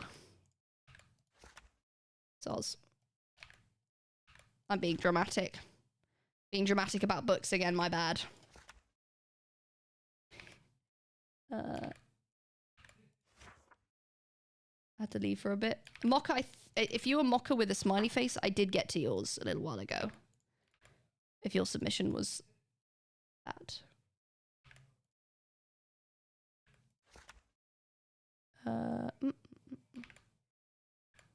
You'll have to go back into VOD, I think. Boom. Last one. Maybe? Oh, it does fit. Hell yeah. Okay. This is from the POV of my D&D character, Tarnish, an archaeologist and seeker of knowledge who would have loved the library. How did a book about the future end up in the shelves of the past? Okay. This is called The Ruins by Parelthon. I hold my hooded lantern up high as I enter, its warm light casting deep shadows in the slowly dying light. So I'm a bit warm. I'm a little warm, sorry. A faint smell of petrichor warns of the ever-approaching way... Sorry, oh my god, can I read? A faint smell of petrichor warns of the ever-approaching rain. The worn bricks of the building show their age, cracks have formed and parts of the walls have crumbled away. The once white floor is covered in debris and books. I try to gingerly step around. The hole to the left of the entrance seems to go on forever, a rope disappearing into the darkness. Tattered banners hang on the wall, colours faded, but traces of purple and white still remain faintly on the fabric. They flutter in the light breeze that stir the ruins back to life, its leaves and paper swirling in its currents. Even these soft sounds seem deafening in the eerie quiet that swallows up the land. I wince, stepping on a shard of glass, thankful for the hard scales that protect my feet.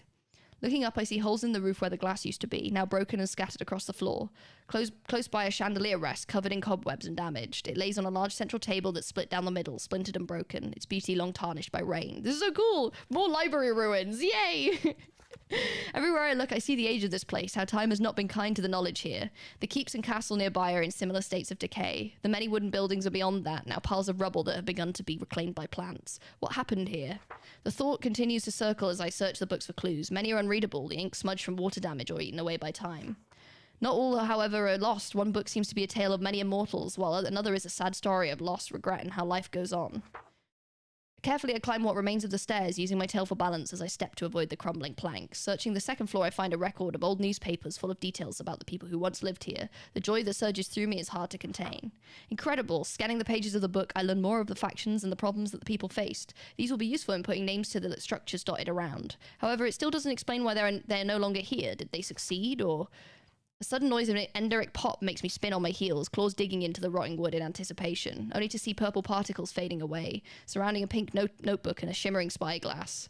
Oh, cool.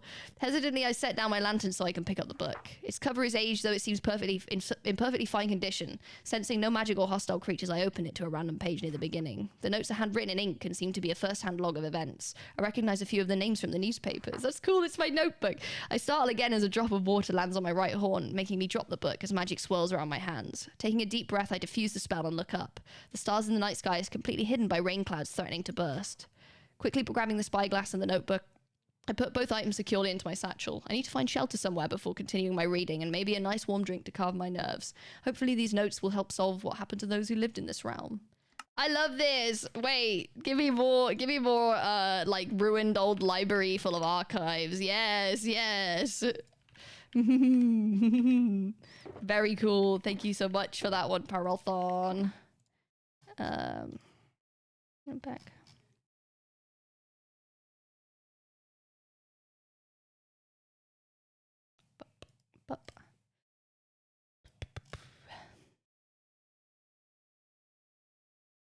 Okay, I think this will be... I'll do a couple more. Okay, this one's called Remind Not to Forget. It is a poem.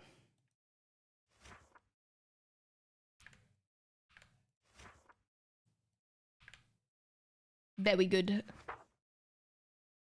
Library remaining intact. Yeah, I like it. I love just ruined old things, you know, where you go through and find clues. I love that sort of like stuff in stories. Okay, so this is called Remind Not to Forget by Just Toad. I don't know how to read that name, but okay.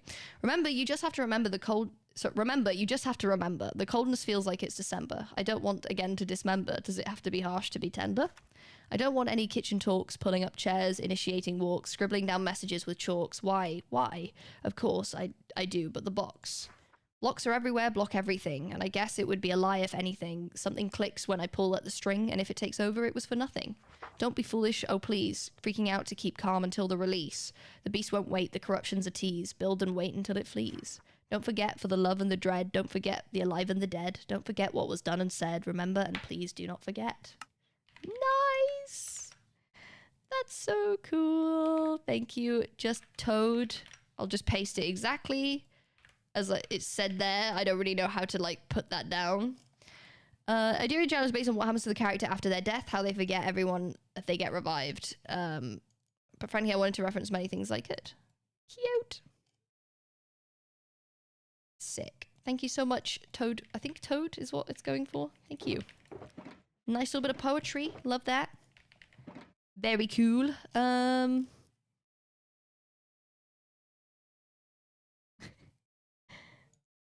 Okay, so this one is called Does a Snail Trail by Kamsena. Kamsena? It's a bedtime book for you. Okay, it's about snails. It's snail-based.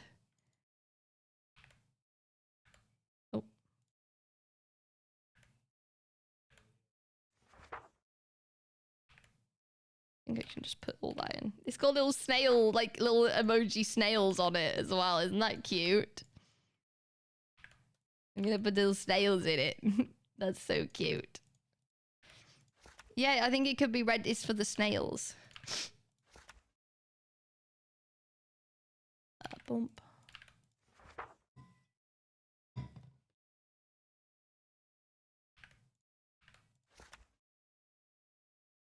Okay, bump, bump.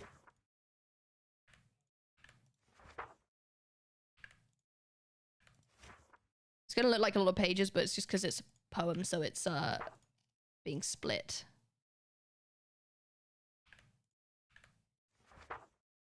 Might be in high demand later. Hell yeah. Boom. Oh.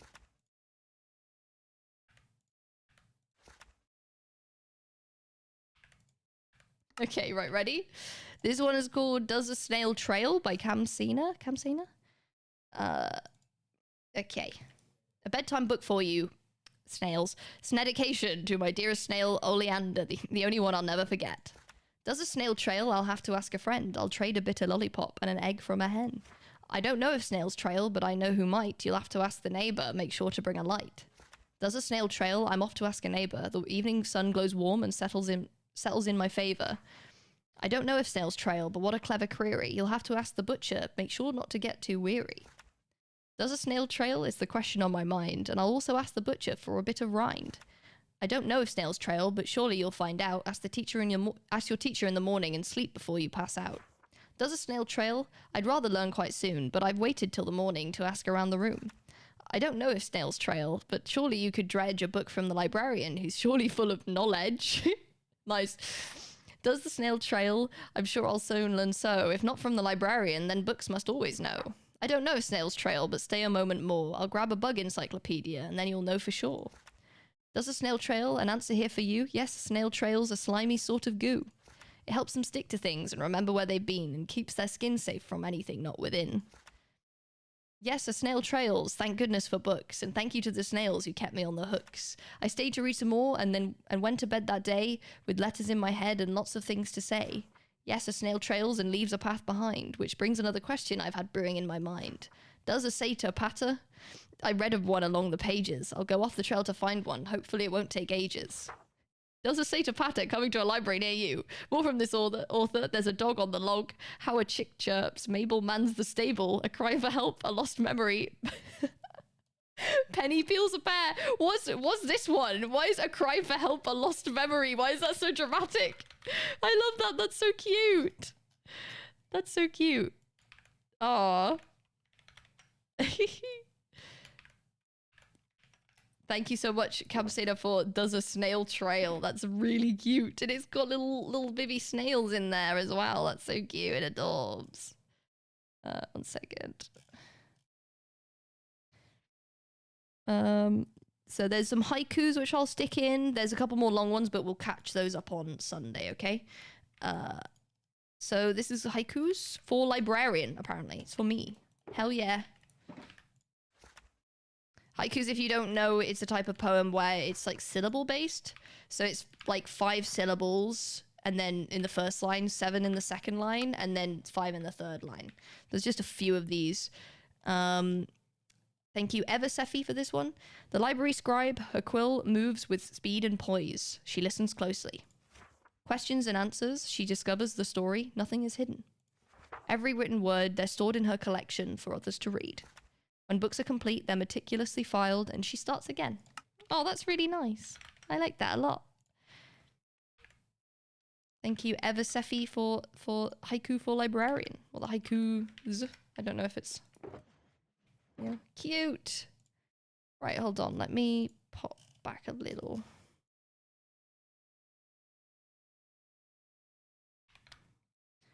Okay. Oops. And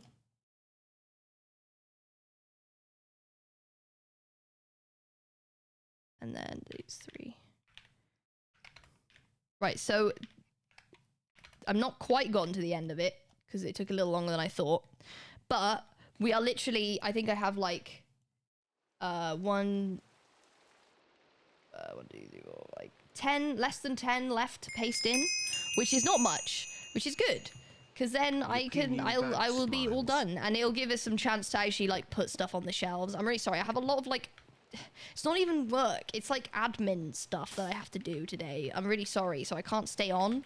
Also, it's really quiet today. I don't know what it is. Whenever I'm on, it's quiet. It's hella quiet. No one's on tonight, which is weird. It's unusual. It's fine though. It's fine. Because when I'm not on, they blow up the castle. So who knows? Thank you, Daisy, for the 30 months. New badge! Yo! Thank you very much. Thank you. Thank you. Okay, we're also going to ignore the little existential crisis that TR Becky had in the middle of that one. Thank you, Mr. Whiskers, for that. But yeah, I'm going to roll out. I'm going to find someone to raid, and we will send you guys to the next streamer. And infinitely, you would be able to watch streamers for 24 hours straight if you would like. If you would like to. Ha ha ha. Let me see. Let me see. Do you guys want to go and hang out with Cam? He got partnered, I think. So go celebrate with Cam. He's on Misadventures, if you know what that is. If you don't, then he'll explain it, I'm sure. Thank you so much for watching the stream. I appreciate it. Thank you for being here. We are actually going to... So tomorrow I am... Unfortunately, it's Eloise's birthday, which is not unfortunate. It's very fortunate. It's Elle's birthday, so I'll be going up to Sheffield to see her, which means I won't be live because I will not be at my computer, and I will be celebrating Eloise's birthday. So I will not be here until Sunday because I'll be back on Saturday, but not in time to stream. I'll be back on Sunday. We will finish up those last books. I'll already have pasted them all, I think. And so we'll read them, and then we will be able to put them on the shelves, and it will be all epic, and we'll figure out what we're doing next. Okay? Thank you so much for watching the stream. Go hang out with Cam. He's a friend of mine, and he has just hit partner, I think, as of like the other day. So, epic sauce. I will see you guys soon. If you're new, please drop a follow. It's free. Check out the Discord if you'd like to. And check out the socials at Bekyamon on all of it, and my YouTube if you want. Especially if you're interested in Outsiders after reading some of the really awesome Outsiders based texts, that's all on my YouTube as well. So have a lovely evening. I'll see you guys on Sunday. Have a good weekend. And yeah, if you follow my Instagram, you'll see stories about what I'm up to anyway and who I'm around. All right, bye guys. Bye.